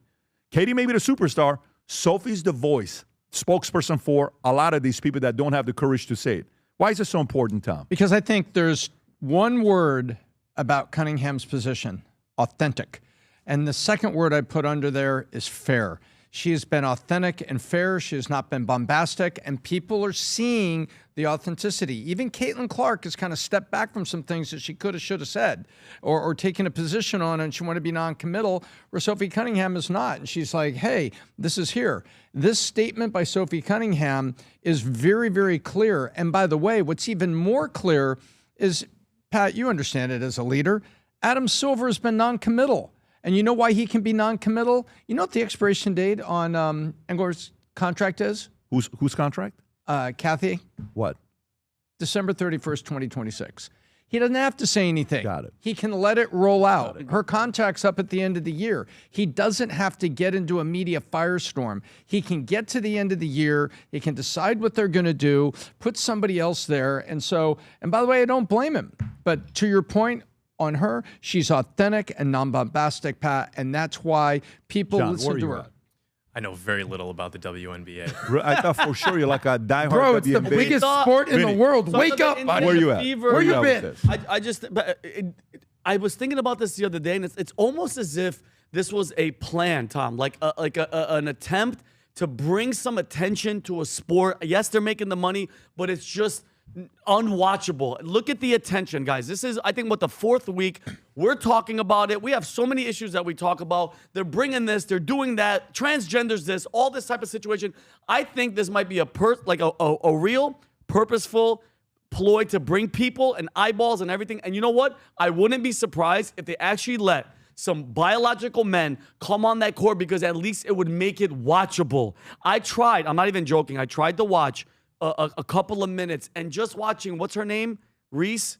What's her name? Angel Reese. Angel Reese laying, it's Some such. people called her, she's good. She's like the Jordan of. Yeah, the Jordan. I think it was Ari Spears. He said something like she looked like a baby giraffe trying to stand, like, they can't even move. I think it's just all a play because it's unwatchable. But it's like the attention that they're trying to get is unbelievable. But I respect Sophie Cunningham because, Tom, what's the word that you said? Authentic and fair. And there's 2 words too. I'm going to add on top of that. Common sense. If you have male genitalia and you were born a male, this all started, go try to play in the NBA. That's your job, okay? Go for that. And this is unbelievable that none of them, because they're in this umbrella. But you know how the Democrats always say, we have a big tent. We have a big tent. This LGBTQ tent, they can't go against the grain. They can't go against it. And I think it's absolutely ridiculous. Well, it's not about Cathy. They got to make a decision, and Pat pointed it out last time when we were talking about this. She's leaving. If they got together and said they couldn't figure out what a woman was, they couldn't figure it out. Wait a minute. Tennis chose one way. The USOC doping committee chose one way. The international IOC chose one way. All of these organizations, WTA chose one way. They've all chosen something, right? And they're not all unified. They've made a decision about trans athletes or things. They've all decided. Whereas the WNBA goes in a room and they figure out nothing in 8 hours of debate. And it's like, guess what? You make a statement here, and Pat made a prediction. Pat's prediction on AOC was pretty good. His prediction is, you know what? I wouldn't be surprised if all of a sudden, if they take a stand one way or the other. What was it you said, Pat? You wouldn't be surprised if there's men playing that suddenly have to retire. They're worried about that they have to retire, sudden retirement. So I have a different perspective. Go ahead. Follow the money here, guys. Do you know what the average WNBA salary was last year? 80,000. Yeah, this is before the Caitlin Clark. Before the Caitlin Clark. What do you think it is contracts? Now? 125. It's almost $500,000. Oh, damn. These women are making money now. Okay, here we go. 120 grand last year. To do layups. So there's a lot of money coming in here. So follow the money, guys, for a second. Now, the average length of a sports career is 3 to 5 years. So get the money when you can, ladies, because some of these ladies are going to be absolute nobodies with a couple $1,000,000 in their pocket. Let me tell you why I think Sophie Cunningham is brilliant. Because she says, look, I'm a decent player. I'm better looking than I have skills. She's looking at people like Riley Gaines. She's looking at people at Sage Steele and goes, what am I going to do in 5 years when I'm done with basketball? I can do whatever the hell I want to do. I'm going to create a market for myself. I want to be a congresswoman? Boom. I want to start a business? Boom. Who's not going to invest in Sophie Cunningham's podcast? We would. So what I think is she's looking at the lay of the market and goes, just keep doing this. She's going to end up making tens of millions of dollars, not even from basketball. Now, let me give some unsolicited advice to any other pretty black girl in the WNBA. Be different. Don't follow the crowd. Go be a pretty black girl in the WNBA and say, you know what? I agree with Sophie. No dudes in the league, no chicks with dicks, and watch how many people follow this person. These women, for a very short period of time, are in an incredible position to make an actual difference for themselves or possibly the league. You know how I feel about the WNBA. Garbage product, garbage in, garbage out. But for the black girl who wants to be the new Sophie Cunningham, it's for yours for the taking. But dude, let's see if they have the balls to step up. You're not saying that her initial. So I think Sophie's genuine and she's authentic. That she started this whole thing. Oh, 100% genuine. You're saying keep going because now you can capitalize. I think that she might have not been a big picture thinker, but now she has to be. There's too much money on the line and too much opportunity on for let's go to the next story. Let's go to the next story. Next story is a weird story. But you know, this whole Grand Theft Auto 6 is about to come out and it's going a little bit crazy out there. Army unit offers 4-day pass. They call it a danza to play Grand Theft Auto 6 as re-enlistment incentive. This is a CBS News. What a crazy story, but I love the story. An Army battalion at Fort Stewart, Georgia is offering, I think that's an AIT base, is offering active duty soldiers a 4-day pass to play Grand Theft Auto 6 as a re-enlistment incentive. Time to the game's November 19th release. 20 soldiers in the 9th Brigade Engineer Battalion, part of the 3rd Infantry Division, have already chosen it. About 130 are eligible. Soldiers must re-enlist for 2 to 6 years between August 1st and November 14th. The idea was a unique incentive program that connects to what soldiers are interested in. Lieutenant Colonel Angel Tomko, a 3rd Infantry Division spokesperson, said the incentive isn't service-wide, but could expand. The game set in a fictional Miami with the series' first female lead, follows 2013 GTA 5. The Army's courtship of gamers isn't new. After missing its recruiting goal in 2018, the service launched an esports team around Call of Duty, Fortnite, and League of Legends and sent recruiters to gaming conventions. In 2019, Major General Frank Muth gave then overseeing recruiting command, said gaming skills overlap with Army jobs. It's the decision-making. It's the ability to take in a lot of information quickly and to be able to make a decision. It's about teamwork. Vinny, would this have convinced you to stay in the Air Force? Well, no. Listen. Would that have worked for you? No, but you know what? Vinny might go back in now. I remember the day, because think about it, I was in during 9/11. They did stop loss because I was supposed to get out, but 9/11 happened, and the Bush administration basically does this thing called stop loss where they're like, we can't afford to lose anybody. You guys are staying. So I had to stay, basically, not against my will, but I was like, America, I'm staying as a New Yorker. But when it was done, there was no wake-up call. There wasn't no, I just was at my desk, and a colonel comes back. They give me a contract. They go, hey, Oshana, 6 years, $60,000 bonus. Take it or leave it. And I'm not, because remember, I was kicking butt in the Air Force, and I don't know what it was. I didn't talk to my mom, nothing. I just went, you know what, sir? I think I'm going to go to Hollywood and chase my dream of being an actor. And they were like, what'd you say? Like, what? And then I got under investigation. He's smoking weed and all that stuff. But this is actually, it's kind of genius, Pat. It's actually pretty good because they're saying, like, hey, give us 2 years of your life.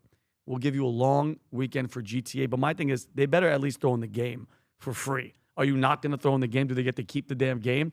But, I mean, listen, the numbers are down for the freaking enlistment. Anything to get people to join. How many people already joined, Pat? How many people? Out of 130 eligible people, I think 4 people joined. That's what we need. I heard it was 20. Okay, so then let's change it. It wouldn't make me. What if it was a pound of wheat instead of the 60,000?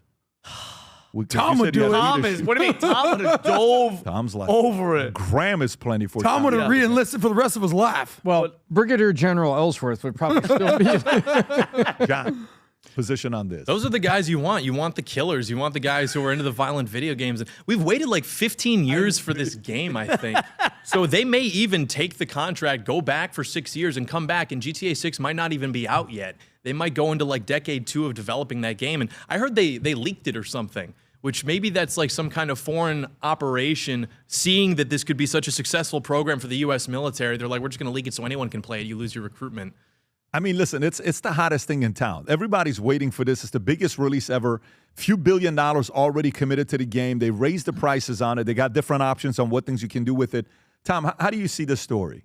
So there's a couple angles to this. And what people need to see is very slowly but very steadily, the pilot in the airplane is being replaced by the pilot with the joystick that's in, what was that? Until Tom Daschle closed it, Ellsworth Air Force Base in South Dakota, where they ran the B-2s, was the first place, supposedly, that they had remote drone pilots. So these were kids with exceptional eyesight, hand-eye coordination, and twitch that were actually piloting drones remotely. So you had hyper-skilled gamers being recruited. Look at this. FAA hires 2,000 gamers, air traffic controllers, and the Army has also developed an esports team. You know, they have those esports teams. They go and they sit there in 4 of those big gamer chairs and they compete with each other. The Army has an esports team. So there's a couple things going on. One is the reality is people are going to be calling in sick on that day. The second reality, someday, somewhere Xi's looking, maybe best day to get Taiwan is right here, you know, on the launch of GTA where the world's distracted. But the third thing is the military, there they are. There's the military esports team. Is they're recruiting gamers and they're below their quota, and so to show some, to show a little bit of, you know, empathy and connection with gamers, I think it's a smart move by the military. And by the way, we need to enlist people with gamer skills because that's the people that are going to be flying drones in the future as they become even more sophisticated. Yeah, I think the incentive is too small. I think you're right. They got to give the game. They got to give. Is it Xbox or the PlayStation? Which one is it on? GTA. I think it should be for both games. Okay, I mean, it should be for it's both. got to be both. They got to give all of. If they offered you $60K in what year? 0102. If they offered you $60K at that time for 6 years, they gave me a GI Bill of $26,500. If they offered that then, yes, and you just are giving me a 4-day weekend, it's got to be more than that. It's got to be like, we'll buy you a ticket to go to the national tournament, whatever that's going on, and you know, a system, both Xbox and PlayStation, and the game signed. It's got to be something a little bit juicier. But apparently, it's now 20 people that have re-enlisted. But that shows you how desperate people. That means people are not joining the military. Our enlistment numbers, like as much as that we're being tough, and it's the Department of War and stuff. People aren't joining anymore. And guys, at the end of the day, we need soldiers. I understand the robotic stuff and the AI and the drones and all that stuff, but you still need people. And that was a great story. Think about it. People that are playing a air traffic control video game, the government's going after them and going, hey, listen, you didn't crash any planes during your 10-hour freaking game. We're going to hire you. And apparently they filled up 96% of the recruitment got hired. What was it? 94% of its hiring because of a video game. So go for it. Look, I'm going to stay in my lane. I didn't serve. I mean, you're wearing a military jacket, so. Yeah, listen, man. Yeah, salute you. I got massive respect for our military. When we were at the UFC at the White House, I know we had a great time, guys. Amazing. The military, the servicemen and women, they got more respect than the fighters. I got massive respect for these guys. I want to understand how it works, though, Pat. You get recruited. You're in for how many years? They try to bring you back in. They try to incentivize you. For the layman out there, which is 99% of us, walk me through how it works. This is how you get recruited. This is how much time you have to serve. This is how they try to recruit you. These are the incentives. This is the annual re-enlistment or just regular. Well, you know how many times I've heard the name Lieutenant Colonel Peacocks? You kidding me? Bet David. Re-enlist or enlist? Walk me through the whole enlist. They start in high school. They come to school and they talk to you. Hey, you would be great. You know, man, it's such a great experience. women love men in like a pimp. uniform. It's like You're a gonna pimp. They're literally, that's what they're They're pimps. Like, hey, you. And they're player. Over here. they're catcalling. I mean, they're very, they're very good. So at you it. were like, sign me up. Yeah. Well, the guy that got me, Jesus Guerra, got me at 14 years old, and I didn't get in until I was 17 years old. really? Yeah. Okay. Oh. He kept saying, "But David, I'm telling you, this school stuff's not for you. You would do very good in the military. You'd have a very good career." And then eventually it happened. But Re-Enlist, they start 6 months before your ETS. So what does that mean? I don't know. Re-Enlist. So let's just say your ETS is coming out where you're getting What is out. ETS? ETS is you're leaving the military. Can you pull up what ETS stands for? I think Estimated it's time of termination service. Yeah, the ETS expiration term of service. So you're about to get out when you're ETSing, and then they'll start saying, "What do you want to do?" So maybe you'll ask, "I want a different MOS. I want a different job. I want to go to a different base." First time around, they'll tell you, "What base would you like to go?" Oh, yeah, it's called a give your dream base. sheet, Pat. You're never getting Dream the base. sheet. And then when you say, "Hey, Jesus, I thought you told me I'm going to Germany." "Yeah, man, I really fought hard for you." "But you got Kentucky." I said, "Do you know how many Middle Easterns are in Kentucky?" He says, "I got to go." He says, "Nah, man, they gave you Kentucky. I'm so sorry." But eventually on your second enlistment, they'll give you whatever you want. Yeah. So second time, you get to ask where you want to go. Okay. How many years are the enlistments for? Delayed entry is 2.5 years. Longest could be 6. Some could be 8. But it's generally 2 to 6 years. So then, I said, no, I'm getting out. But let me tell you what I did find. And I almost didn't want to show this. But if you guys know, this is going viral all over the internet. An old picture of Tom. What? An old picture of Tom. If you want to pull it up. In the military? Do you have this one? Yeah, Canadian this is an military? old picture of Tom. General Ben David, you're wearing Pats? Oh, my. So this Tom was like a is general. Tom, and Tom didn't want this scene. Listen, he didn't want this to be shown. At least you gave him Although it Looks like General Bet David. See that? He's That's wearing the your only thing uniform, they missed. sir.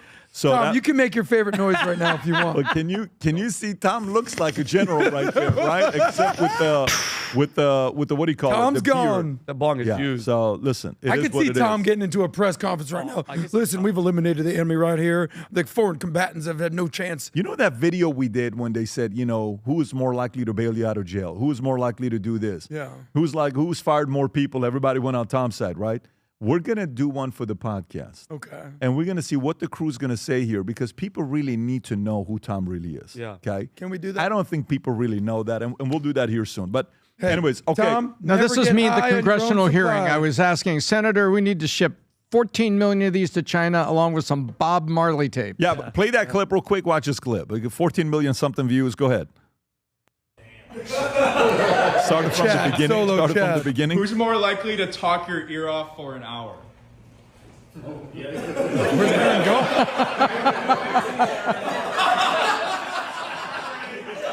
You got to win at something. Who's more likely to be late to their own team meeting? Come on, guys. I'm not even gonna look. All stuck. No, Pat's already sitting there. Who drops more F-bombs? Everybody. Really? Neither of these guys curse. Really? Mario? I didn't even realize Who's more that. competitive? Low key, Tom. New guy. Tom is very Low Who's key. more likely to email you at 2 in the morning? 5 in the morning. I don't even. Tom. I text. Yeah, I'll exactly. text you late, but not email. That's Tom. Who's more likely to yell at you in the morning and then take you out for lunch in the afternoon?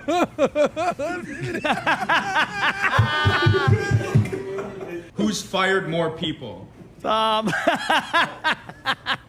Oh shit. Look at Jen. Who's Jen more of there. a numbers guy? Oh, well, Tom. It's a split. Number. This is a split.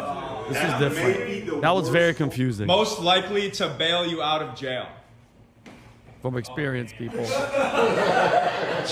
at Chad sucking up. Chad. Who's more His- likely to talk your ear off for? Oh, there Yeah, you you go. can pause it right there. That was actually really fun. That was actually really You know what's fun about this is you got to kind of reflect on yourself and just laugh. Yeah. You have to. If you lose the ability to By the do way, that, you lose but everything. listen, Fire somebody. here's what you have to realize. One day Mario comes to me. Mario's like, Pat, I just had a meeting with Tom. Tom was telling me how to fire somebody. We're in Dallas. I said, what did Tom say? He says, dude, Tom is ice cold the way he fires people. How was it? He says, this is not working out. Today's your last day. Thank you for your help. That's it. It's like Moneyball. Hey, listen, you've been traded. Well, let me tell you something, Tom. You've done a good job of rubbing off on Mario. That guy's ice cold. Oh. So then Mario's like, Mario "Man, tried to I fire have me So yesterday." I was Mario, like, "Mario, we were goes in working, and Mario's like, this is not working out. Today's your last day. You need to pack your stuff and leave. Wow. And I said, how was it? He says, at first I was so nervous. I said, that's Tom. So you remember that movie with George Clooney, who goes and he's always firing people and he's teaching this girl how to fire. You ever seen that movie? Anyways, there was a scene. That was Tom. Tom teaching Marty how to fire people. Okay. Before we get into the next story, I want you to watch this clip because there's some stuff that's happening with Future Looks Bright shoes. And after this, we're going to get into the story of Trump's approval rating and a story about Iran and what he thinks is going to happen. Go for it. When we set out to create a shoe that blends comfort, function, and luxury, we had the choice to make it fast. We had the choice to make it cheap. We chose neither. Instead, we chose Tuscan, Italy. We chose true Italian craftsmanship, each pair touched by 50 skilled hands.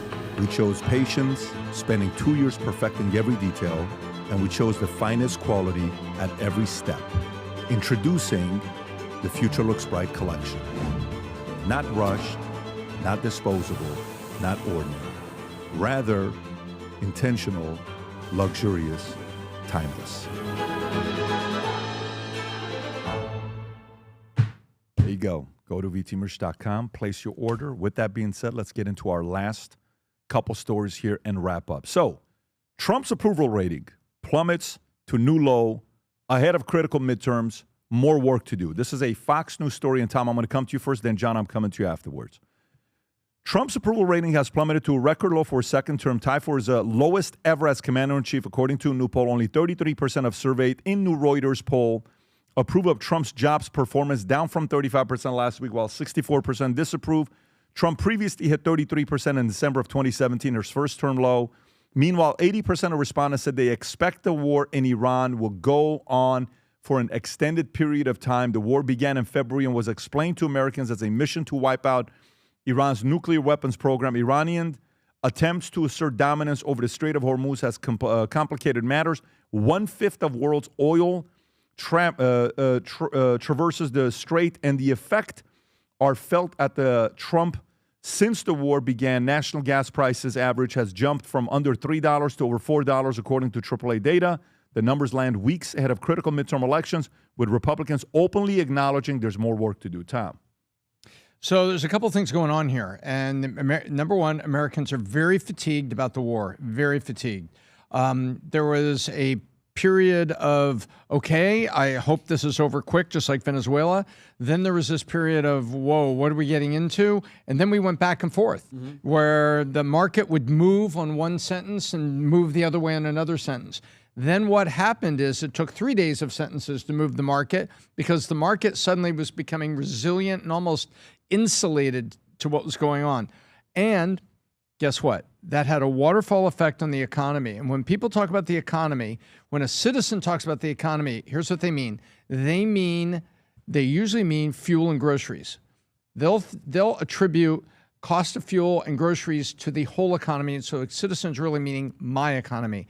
And the government and the president's approval rating is handcuffed to economy more than any other thing outside of a spike issue. A spike issue is 9/11. Terrible, terrible, massive interruption or cataclysmic. And so right now, people are still feeling the gas at the pump, and they're also starting to feel, some fatigue on the war, and are prices ever going to abate? And that is leading to strong economic headwinds on the president. And the word we've been talking about for 6 months now is affordability. And so that's where they are. And right now, I'm going to teach you something. You're going to think I'm talking drugs, but I'm not. You know what the crack spread is? The crack spread We just did a whole marijuana. No. Now you're doing crack, seriously. Tom? No, if you Google it, the crack spread is the difference between a barrel of oil and the cost of refining it.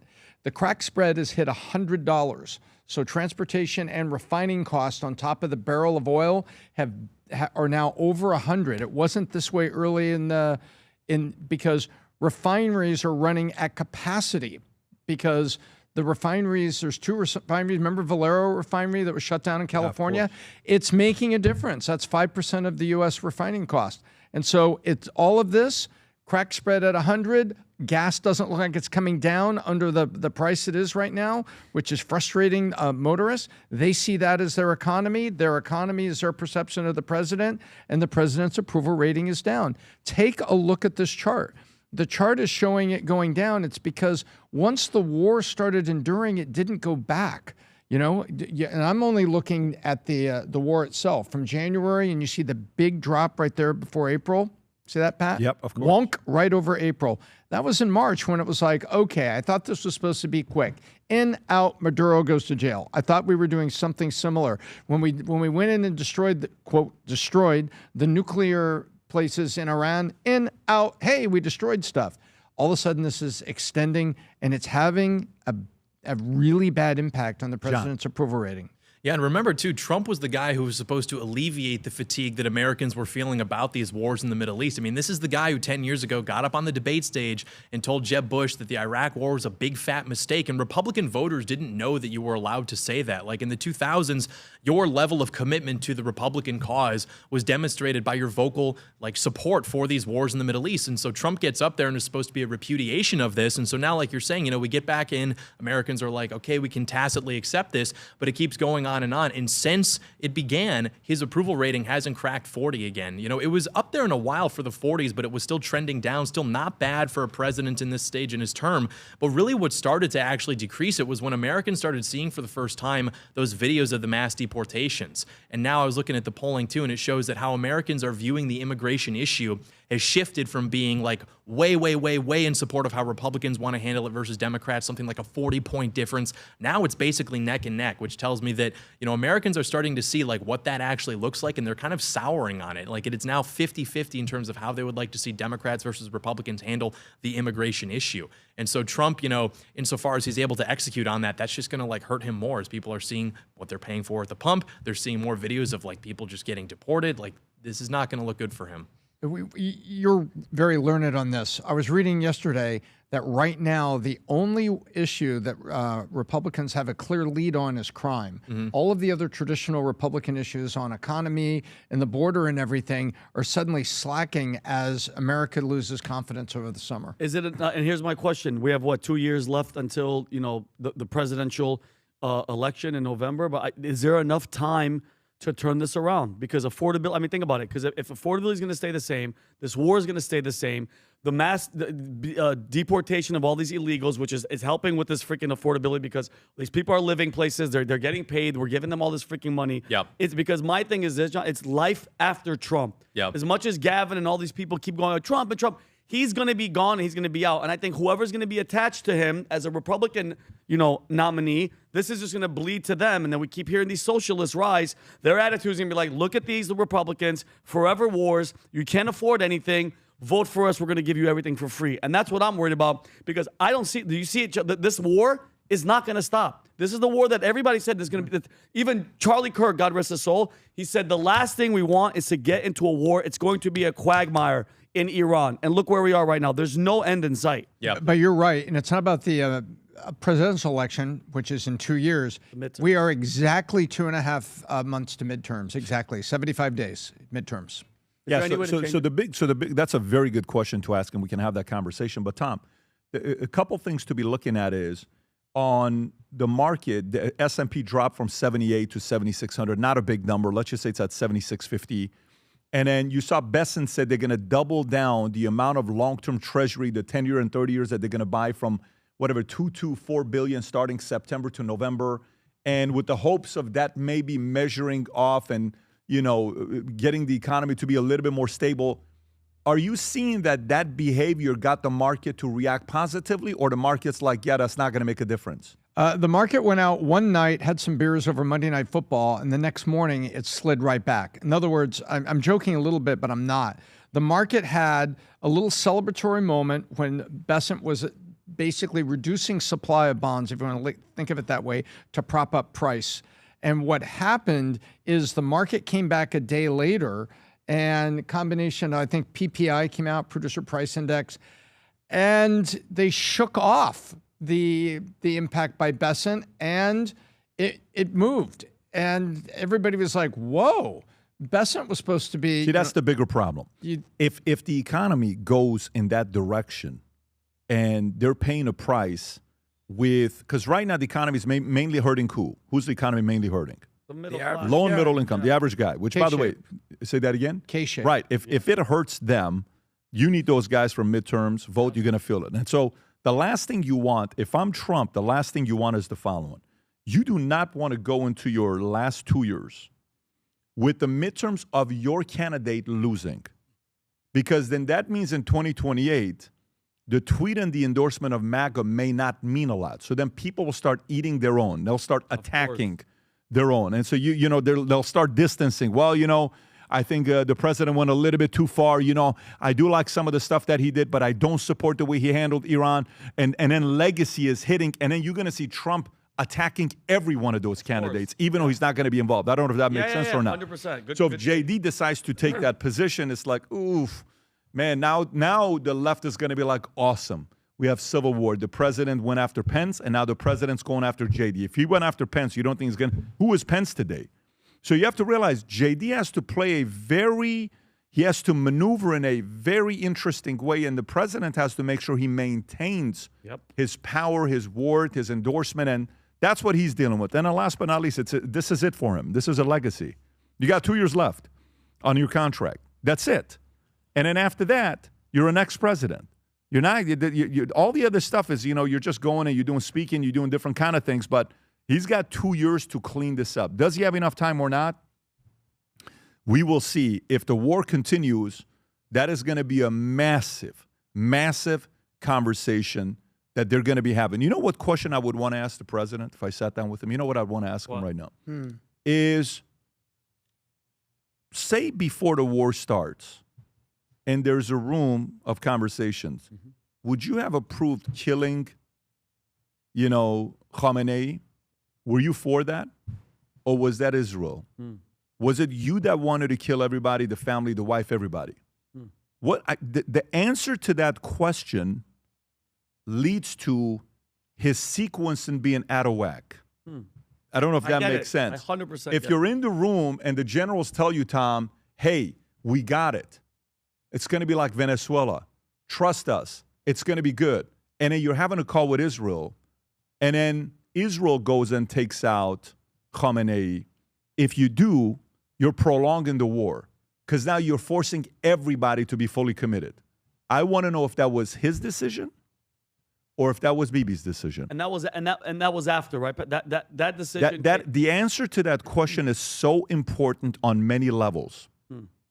It is so important on so many levels because, it says they killed him. He kept saying they killed him. They killed him. Not we killed him. They killed him. They killed him. So if that happened, then that needs to be explained to the market because maybe when you do that right now, you're so in too deep that if you don't do anything to Iran now, America is going to get hit 5, 10, 15, 20, 30. It's going to happen. It's just a delayed response to you killing the guy's father, wife, and mother, whatever. You killed everybody in his life. And nobody even knows if the guy's alive or not, if Pezeshkian is meeting with him in an underground place that you can't even open up and you're hearing somebody and it's so dark. It's like, yeah, I met him.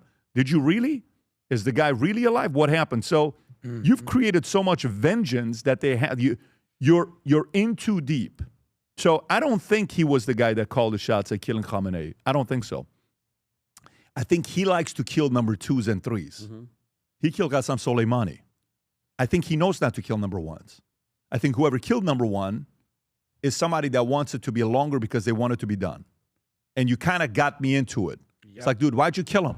You ever seen the movie Is a Town? I don't know if it's Town where one guy kills the guy. Like, dude, what did you do that for? Now we are all going like you should. The plan wasn't. I don't know if it was done. They're robbing a bank. Yeah. This is the one. Incredible Heat. movie. Well, Heat when they kill the guy that's you're talking about the town. No, dude, I can even go to Godfather Jeremy 2, Renner. that scene. He's in the car. You killed the kids. I'm not blowing up the kid. There's kids in the car. Oh, Scarface. Yeah, I'm not doing that. Yeah. It's like, no, we have to. No, I'm not doing it to the kid. And then that's when it's like you crossed the line. So even somebody like me that was, more knowing what IRGC is about, that the world would be a better place without him. Even I said a week before, I think killing the prime minister it's a permanent war. If you kill the prime minister, supreme leader. If you kill the supreme leader, you have to take out the entire regime. I agree. And you better be confident you can deliver. Yep. So to me, it's a little bit of a, not good. It's a little bit of a, tough situation he's in himself. You take out Soleimani, you can get the number one to talk. That's the point. Yes. Exactly. So you don't. Well, that didn't really work out like that when they Well, took out for that- Soleimani. Ayatollah wasn't talking after you took out Soleimani. Well, but that outcome then wasn't nuclear. What was a very different thing you're doing. Correct. The outcome there at the Qassam Soleimani was a very different thing. Now, it's such a binary solution. There is no memorandum of understanding. You have two choices right now. Yeah. Either they're going to look at you like this, and here's how the negotiation goes. Okay, yeah, memorandum of understanding. Okay, we control the Hormuz, you do this, and we will not do anything with nuclear. Okay. All right, he's out. All right, guys, let's go get to work. And then let's go attack. And a weaker president's going to come in. Then there's going to be an attack on U.S. or military bases. You think these fanatical people are just about money? They're not about money. When you do business with people that are about money, what's honest about it? It's transactional. Right. You're going to make money. I'm going to make money. They're going to make money. Let's move on. This is not just about money. This is fanatical, vengeance, revenge. It's a very different ideology that these guys have. Adam. What I want to do is compare and contrast Trump's approach to Obama's approach, whether it's Iran or whether it's even approval ratings right now. Because what Obama was doing, you could argue that Trump did the exact opposite. Obama was doing we're so sorry for being America. Oh, let's all be friends. Let's all be nice. And the fanaticals were like, yeah, we're still going to kill you, buddy. So Trump, I think, just recognized, you're not going to negotiate with these people. We've been kicking the can down the road for 45 years. I don't think Trump. You think Trump called the shots to kill Khamenei? I don't know. I don't want to speculate on that. I want you to speculate. But I want you to speculate. Look, do I think that Trump is in charge? Yes. You think Trump called the shots? I think Trump's in charge. Trump called the shots to kill Khamenei? I think he ultimately made the decision. He may have been influenced by people who didn't have his best interest at heart, but I think he still made that call, yeah. You think he made the call to kill Khamenei? Ultimately, yeah. See, I don't believe that. There is no pattern showing that's how he does business. And going off of what you said, hold on, he always says he had already bombed Iran multiple times. No, but think about this though. That's a different story. You mean, and he makes a great point because you said one word. You said we. When Trump kills somebody, he goes, I killed him. I killed what's You know his what? name? Maybe that's a conversation that Abar will have. Abar Baghdadi is dead. I can see him having that conversation. I don't think. By the way, but just so you guys know, Michael Cohen just interviewed Trump. Because during the podcast, when I interviewed Michael Cohen, he got emotional, and I said, I think the interview will happen. And I shared that with a few people. It was right before an event that we had. Michael Cohen just sat down in front of Trump and interviewed him. Like on an interview, he called in. And nobody ever thought this was going to happen. And even Trump said, it's unfair what they did to you. Of course, what they did to me. So meaning, I don't care if I ask the question or somebody else asks the question. Mm-hmm. Whoever's watching this, whoever's sitting down, I want to know who called the shots to kill Khamenei, because that changes everything for me. But I don't think he called the shots. I'm not even going to speculate. Can I get to my course. point about the approval ratings? Yeah. I actually think that Trump is more stable than Obama. Let me explain.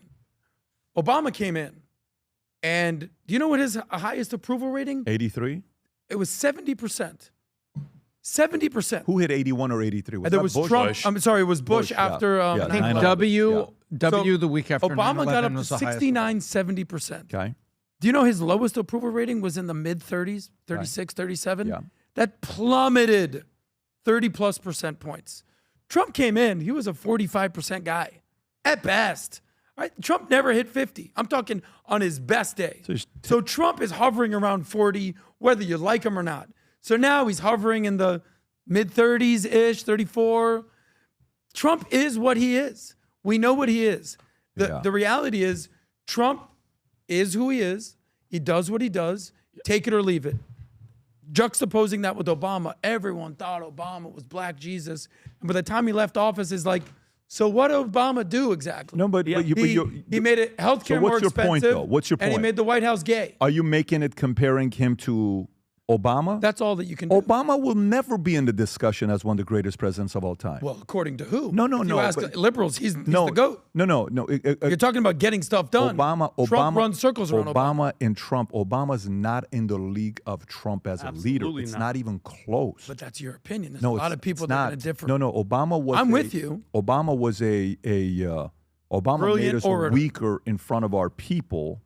And Obama was too much of a conformist and people pleaser, and he wanted everybody no, Obama. But he's so talented. He could sell that story. That's a different story, though. Those are two different agree. things. Yeah, to me, I won't make the comparison of Trump to him. I think the part that Trump deep down, and I don't even know, Trump wants people. There's an element of my opinion. There's an element of Trump of after him, he wants people to know he was different. His impact is permanent. It's never going away. That's a good thing and a bad thing. Because you have to also know that eventually when your legacy comes and you move on, he said something in an interview. He says, people forget all the stuff you did for them. All these people, I made their shows up, but you know what? That's how life is. He said something like this about 18 months ago. And that's good that he's getting in that phase of knowing everybody kind of moves on and they go to the next thing. And that's a very hard thing to accept for a lot of people. This is why a lot of athletes that end up their career getting a divorce immediately, like bodybuilders, athletes, Brady, Michael. It's not easy. It's very, very hard because you went from being a face of everything. But I think he needs to, and I don't think this is fully 5% chance of this happening. He needs to really realize that post him could be extremely chaotic if he doesn't hand it off the right way. Oh, I fully agree. Because I think he went here. He's here. So the only thing back from this is what? Here. And I think he needs to go here for it to go here. So I don't know. We can go all the way here, but if you're going to go all the way here, you better finish the job. You know what they say. You never go full. Yeah. No, I don't know if I'm making sense. Maybe I'm not doing a good job. No, you are. The pendulum swings. You are, but Obama's and he can side. control what the pendulum. No, but hold on. What I'm saying is the amount of influence he has in the Republican Party is not the same as what Obama had in the Democratic Party. Maybe at one point he did, but you don't think it's more than Obama? Oh, it is way more. Yeah, it is. Not even close. Yeah, this guy's a worker, bro. Well, his approval ratings within MAGA. This guy's a worker. This is an 80-year-old that will do laps by around 25-year-olds. This is an anomaly. This is a very unique case study that you're looking at. But he needs to think about the future of America because the enemy is real. That's. And if you don't realize that the enemy is real, and you just say, "Well, it's your job. You guys handle it," I think. It's like when you're running the baton. What do they call that race where you have to hand over the baton? Relay. And what happens if you drop the baton? You lose the race. It's over. DQ. Yeah. I think that handoff needs to be very delicate. Look at the handoff that Biden to Kamala. Disaster. Yeah, but Biden's not a leader. Nobody ever will look at Biden as a leader. Trump's a leader. His library's looking great. No, he raised $4 million for his library. It's not. It's a different story. There is no library. All right. So, do we want to do a couple last stories before we wrap up? Do you want to go to this arrest that happened, Vinny? This woman arrested for allegedly plotting New York State Capitol attack. She looks very friendly. I mean, just a regular American woman that when you see this, if you guys want to play this clip here. Is this on the notes? That you have. Yeah, it's on addendum page 6 if you want to go to it. So FBI arrested woman Wednesday who, do you have it? Is this it? Go for it. Thank you. Well, breaking moments ago, the FBI says it disrupted a potential ISIS-inspired terror plot in New York. The agency tells Fox they've arrested a 35-year-old Albany woman accused of plotting to bomb the state capitol and kill lawmakers. According to a criminal complaint, Jessica Bowie pledged allegiance to ISIS and allegedly planned to hide a bomb inside a DoorDash bag, hoping to strike while state senators were meeting. Governor Cathy Hochul expected to speak next hour, where we could get more information about all of this. Can we see her picture of what she looks like? Don't you have a video of it? There's some photos of her. There's some Bowie. Look. Can you just please take a second, guys, and look at what this moron. I'm sorry, Jessica, and you have a photo of her. Show her outside because Muslim lady, right? She's a white. She's white, but she wasn't. Look at this is, and again, I've said this before. White liberal. And this is not a This is not a. No, man. that's not a dude, Pat. That's a woman. That's a girl from beginning to end. Yes. Okay. I'm actually not joking. That's not a man. She's transitioned actually a or girl. no? No, she's actually a She's girl. legit. She freaking fled to Make Syria. a great power forward. That's right. Keep going. Like, and this is my point, and John, I know you want to say. I can't wait to hear what you have to say. This is the problem with these white, bored, liberal women that have nothing to do. Bro, they have nothing to do. They're so bored out of their minds. There's no men. There's no nothing because they hate us. They have to get on causes, BLM, get in front of ICE, do all this. And to be a freaking terrorist, Connor, go back to what she was dressed up as at Home Depot. She's dressed up like this at Home Depot buying bomb-making material. Excuse me, where are the detonators? Yeah, you might as well dress up like Dracula and go into a blood bank and say, I'd like to make a withdrawal. You are the dumbest person ever. But this just shows you, and look at how dumb she is. She changed her name to Aisha, which, that's Muhammad the Prophet's 9-year-old wife after he freaking, hooked up with her when she was 6 years old. And she texted stuff like this. Praise be to Allah for September 11th. This is a white woman from here. When I migrate, I will poison these infidels. Blowing Kafir's brains out is beautiful. I want to destroy as much. These are all quotes. I want to destroy as much of the building as possible and kill senators when they're in meetings. And she wanted to go to the White House, and she was trying to, at some point, kill the president of the United States. Did they know how she was recruited by ISIS? This is probably some guy messaged her, but this is what I want people to understand. This is real. If you don't think that there are actual, she's the worst. But why would you start with Albany? Allegedly. Seriously, Hochul has found a way to work with Mandani. Okay, why would you start with Albany? Why would you start with Albany? Albany is actually helping. Yeah, no, exactly. So you tell me. I think that proves normal, rational. I think that proves so let me read a she's couple. bonkers, White lady who bonkers. pledged allegiance to ISIS. Converted to Islam 5 years ago. Yep. The fact that by itself, obviously no connection to terrorism, but she did. May of 2026, FBI investigators identified online accounts linked to Bowie expressing support for terrorism. She allegedly praised 9/11, like what Penny just talked about. She formed pledged allegiance to ISIS. Around July 16, things moved from ideology towards operational planning. According to complaint, Bowie began communicating over an encrypted platform with a confidential FBI source whom she believed was an ISIS facilitator. She allegedly initiated the request for help. Complaint says she expressed a desire to conduct a major attack and sought assistance learning about explosive. The FBI source introduced her to additional confidential sources. Bowie apparently believed these people could help her facilitate ISIS-inspired plans. Her alleged target became the New York State Capitol, and she allegedly wanted to leave America and go to ISIS-controlled territory. By the way, when she did an interview with them, this is what one of the Craig Termoli, special agent in charge of FBI's Albany office, said. Make no mistake about it, Ms. Bowie, alleged plot was serious, it was dangerous, and it was foiled. Now, this is what she told them. Ms. Bowie allegedly said, there is no helping me. You guys know enough. I'm going to prison for the rest of my life. Material support is up to 20 years in prison. I already Googled it. John, where are you at with this? I really hope that these people stay this dumb, because if they become more intelligent, it can really get dangerous. And no one remembers this, but there was a period in American history in the late 1960s, early 1970s, where we had something like 3 or 5 bombings every day in this country being executed by these like leftist terrorist groups like the Weather Underground. And now you never hear about this stuff. And in fact, a lot of the people who were coordinating this at the time went on to go teach at like prestigious universities. So instead of like their terrorists going to jail like we had with J6, that terrorist attack, or so they call it, those people got like prestigious jobs at universities, think tanks, things of this nature. So this is kind of what we were talking about earlier. Like whenever the left feels like its back is against the wall, it gets pretty agitated, pretty scary with what these people are capable of. So I hope that they stay this stupid, because we've seen what it looks like when they're intelligent, better coordinated, and it gets very violent very quickly. It's actually a very good perspective. I agree with you. What was really crazy in California, and you're bringing it up, is and it shows you how it was when Patty Hearst was kidnapped. They wanted to get money from her family's fortune. Anybody know the story? So Patty Hearst in California. Yeah, You know who Patty was her Hearst lawyer? was kidnapped. You know who was her lawyer? Oh. F. Lee Bailey. Yep. Oh, wow. And she was the granddaughter of like William Randolph Hearst. That's the big and so she was newspaper converted. conglomerate, yeah. She Billionaire. was convinced and converted to join the Symbionese Liberation Army, whatever that was. And then they said, now we need money. We don't have any financiers, so we're going to go knock over a bank.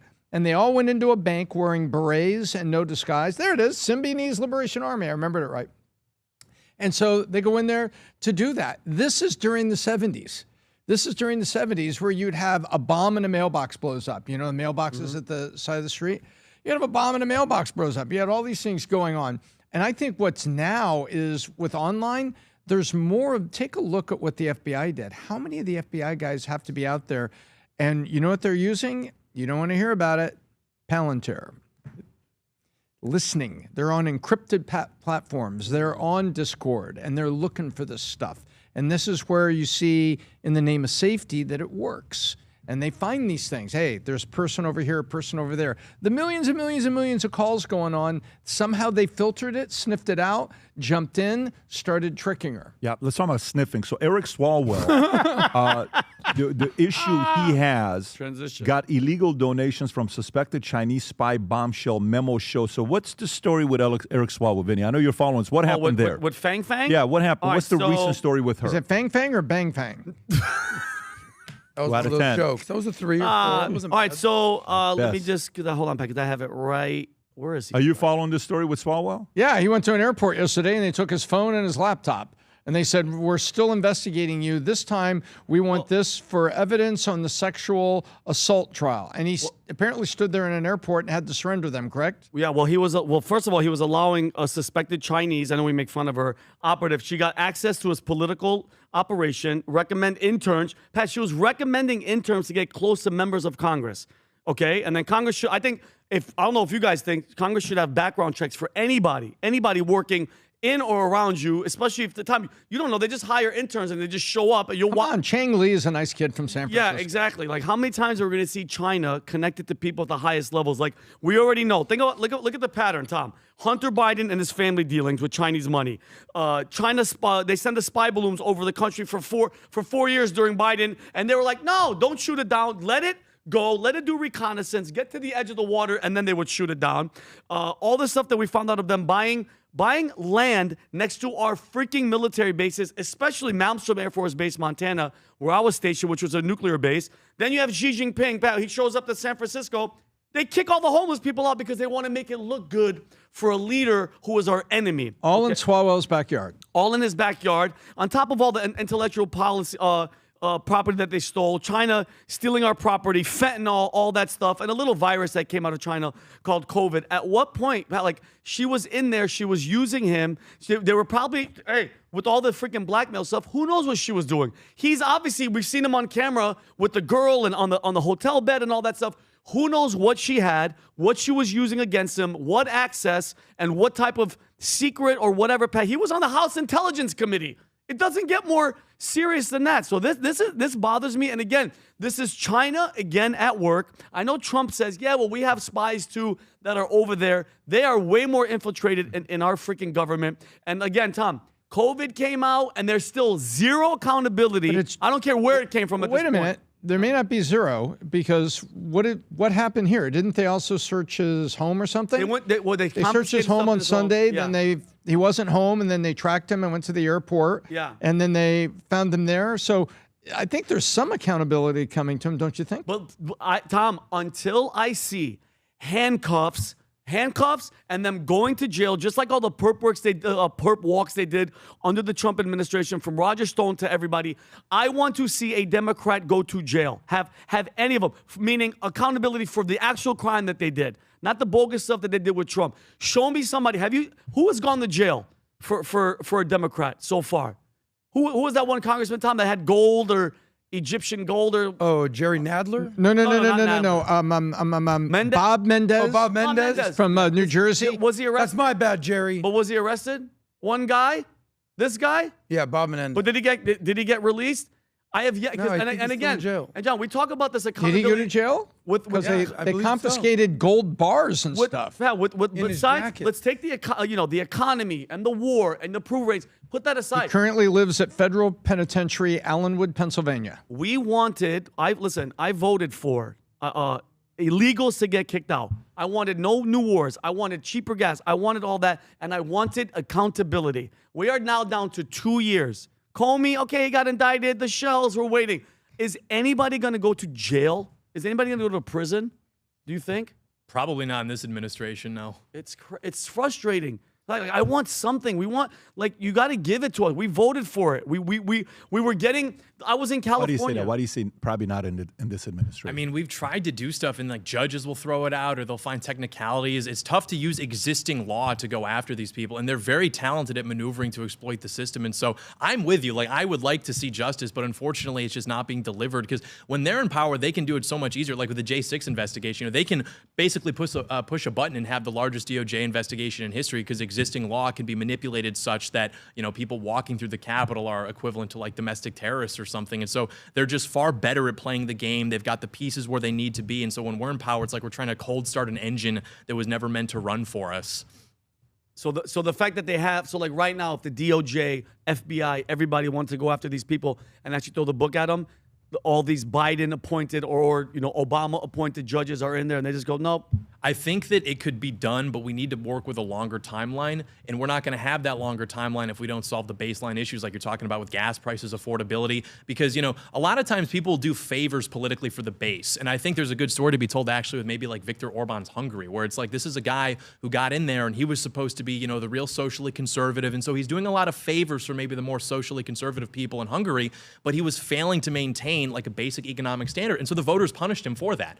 And you're going to see a similar thing in America if we don't correct course, where it's like, yeah, we've got the funny tweets, we've got the edits, we could maybe even, if we had the time, give you mass arrests of like corrupt politicians, but the voters aren't going to reward that, because it's like, dude, honestly, like I maybe appreciate that. I'm a conservative guy, but if I'm still paying $4 at the pump, I'm going to go vote for a Democrat. And you can't blame them for doing that. It's like you say, people experience the economy through grocery prices and gas prices. And no matter what, they're going to assume the man in the White House is responsible for both of those things. Even if inflation's better, we're still dealing with the hangover from the Biden era inflation. Doesn't matter. Explain that to the average voter. Do you think they care? Probably not. Let me ask you a question, John. What is your position with, youth influencers in the political space, the Hassan Pikers, the Fuentes, the Sisson, and I would also put, there's one other guy to put in that camp as well. There's what is the other one I'm missing out? There's one other name. But anyways, what do you think about what's going on with the younger influencers, both on the left and the right? I think that the left does a better job at it than the right does. I think the left is very much trying to drag their party in a productive political direction. You see like Hassan Piker showing face at these events, trying to be something of a kingmaker.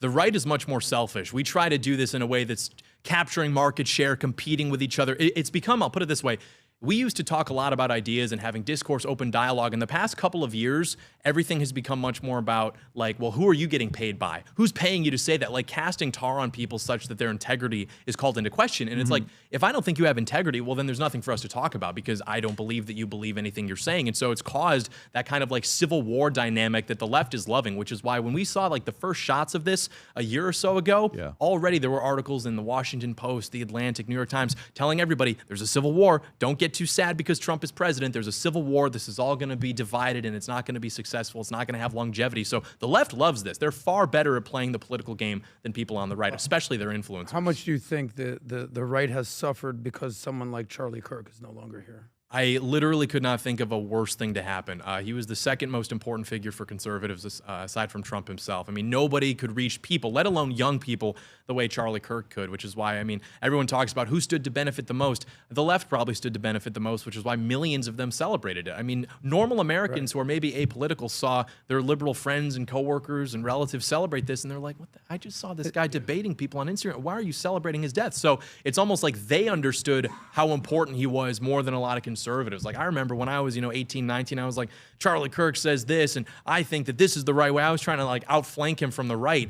Now I realize how important this guy was. It's not always about being the most right guy in the room. It's about building coalitions, working. How do we move the ball down the field? And clearly nobody could do that like Charlie Kirk. Who are you seeing doing that right now? Who's Nobody. building coalition right now? I think Trump and Vance are trying to hold something together, but it's extremely difficult because Charlie was the guy who could reward people for playing the game. Hey, you play the ball, you do what you're supposed to do, you can come to my events, you can speak. We'll give you rewards for good behavior. Now, absent that incentive structure, it's a knife fight. Everyone just wants to, it's about me, you're lying, and everyone goes viral casting, arrows at each other. So it's extremely unproductive. Interesting. And, all right. And also, we've said it before, we'll say it again, the famous quote, when you're young, if you're not a liberal, you have no heart. So there's a lot of young people that are liberal. I was liberal growing up, and then you have to realize that truth and facts are not on your side. But what Charlie did, not only just reward the influencers, he would show up to your college campus. Yep. He would show up. He would have events. So he'd put himself out there. What the left is better at doing is organizing and showing up. So, I mean, the famous Thomas Sowell story, he's like, I was a Marxist. Why? Because the Marxists would come on campus and teach me. And then eventually, facts showed up and he ended up becoming obviously an economic conservative and one of the greatest thinkers of our life. I think after Charlie, the right needs to sort of take a step back and say, Trump's not going to be here forever. We can't all just wait for Trump to come to our town to do a rally. Who's going to show up in your area, in your town, in your college, and step up and teach and help young people understand if you go too far left, everything's over in this country. Yeah. Okay. All right. Great conversations today. John Doyle, he has a YouTube channel called John Doyle, 366,000 subs. Go support him. He's at The Blaze. They do a great job over there. We're big fans of Glenn Beck. We love Glenn Beck and The Blaze. Glenn, to me, is hands down the best teacher this space has had ever. Nobody taught better when they would get on the screen and they would teach, and he was the best of the best. So you're working with one of the best in the marketplace. With that being said, gang, have a great weekend. We will do this again on Monday. God bless everybody. Take care. Bye-bye. Bye-bye.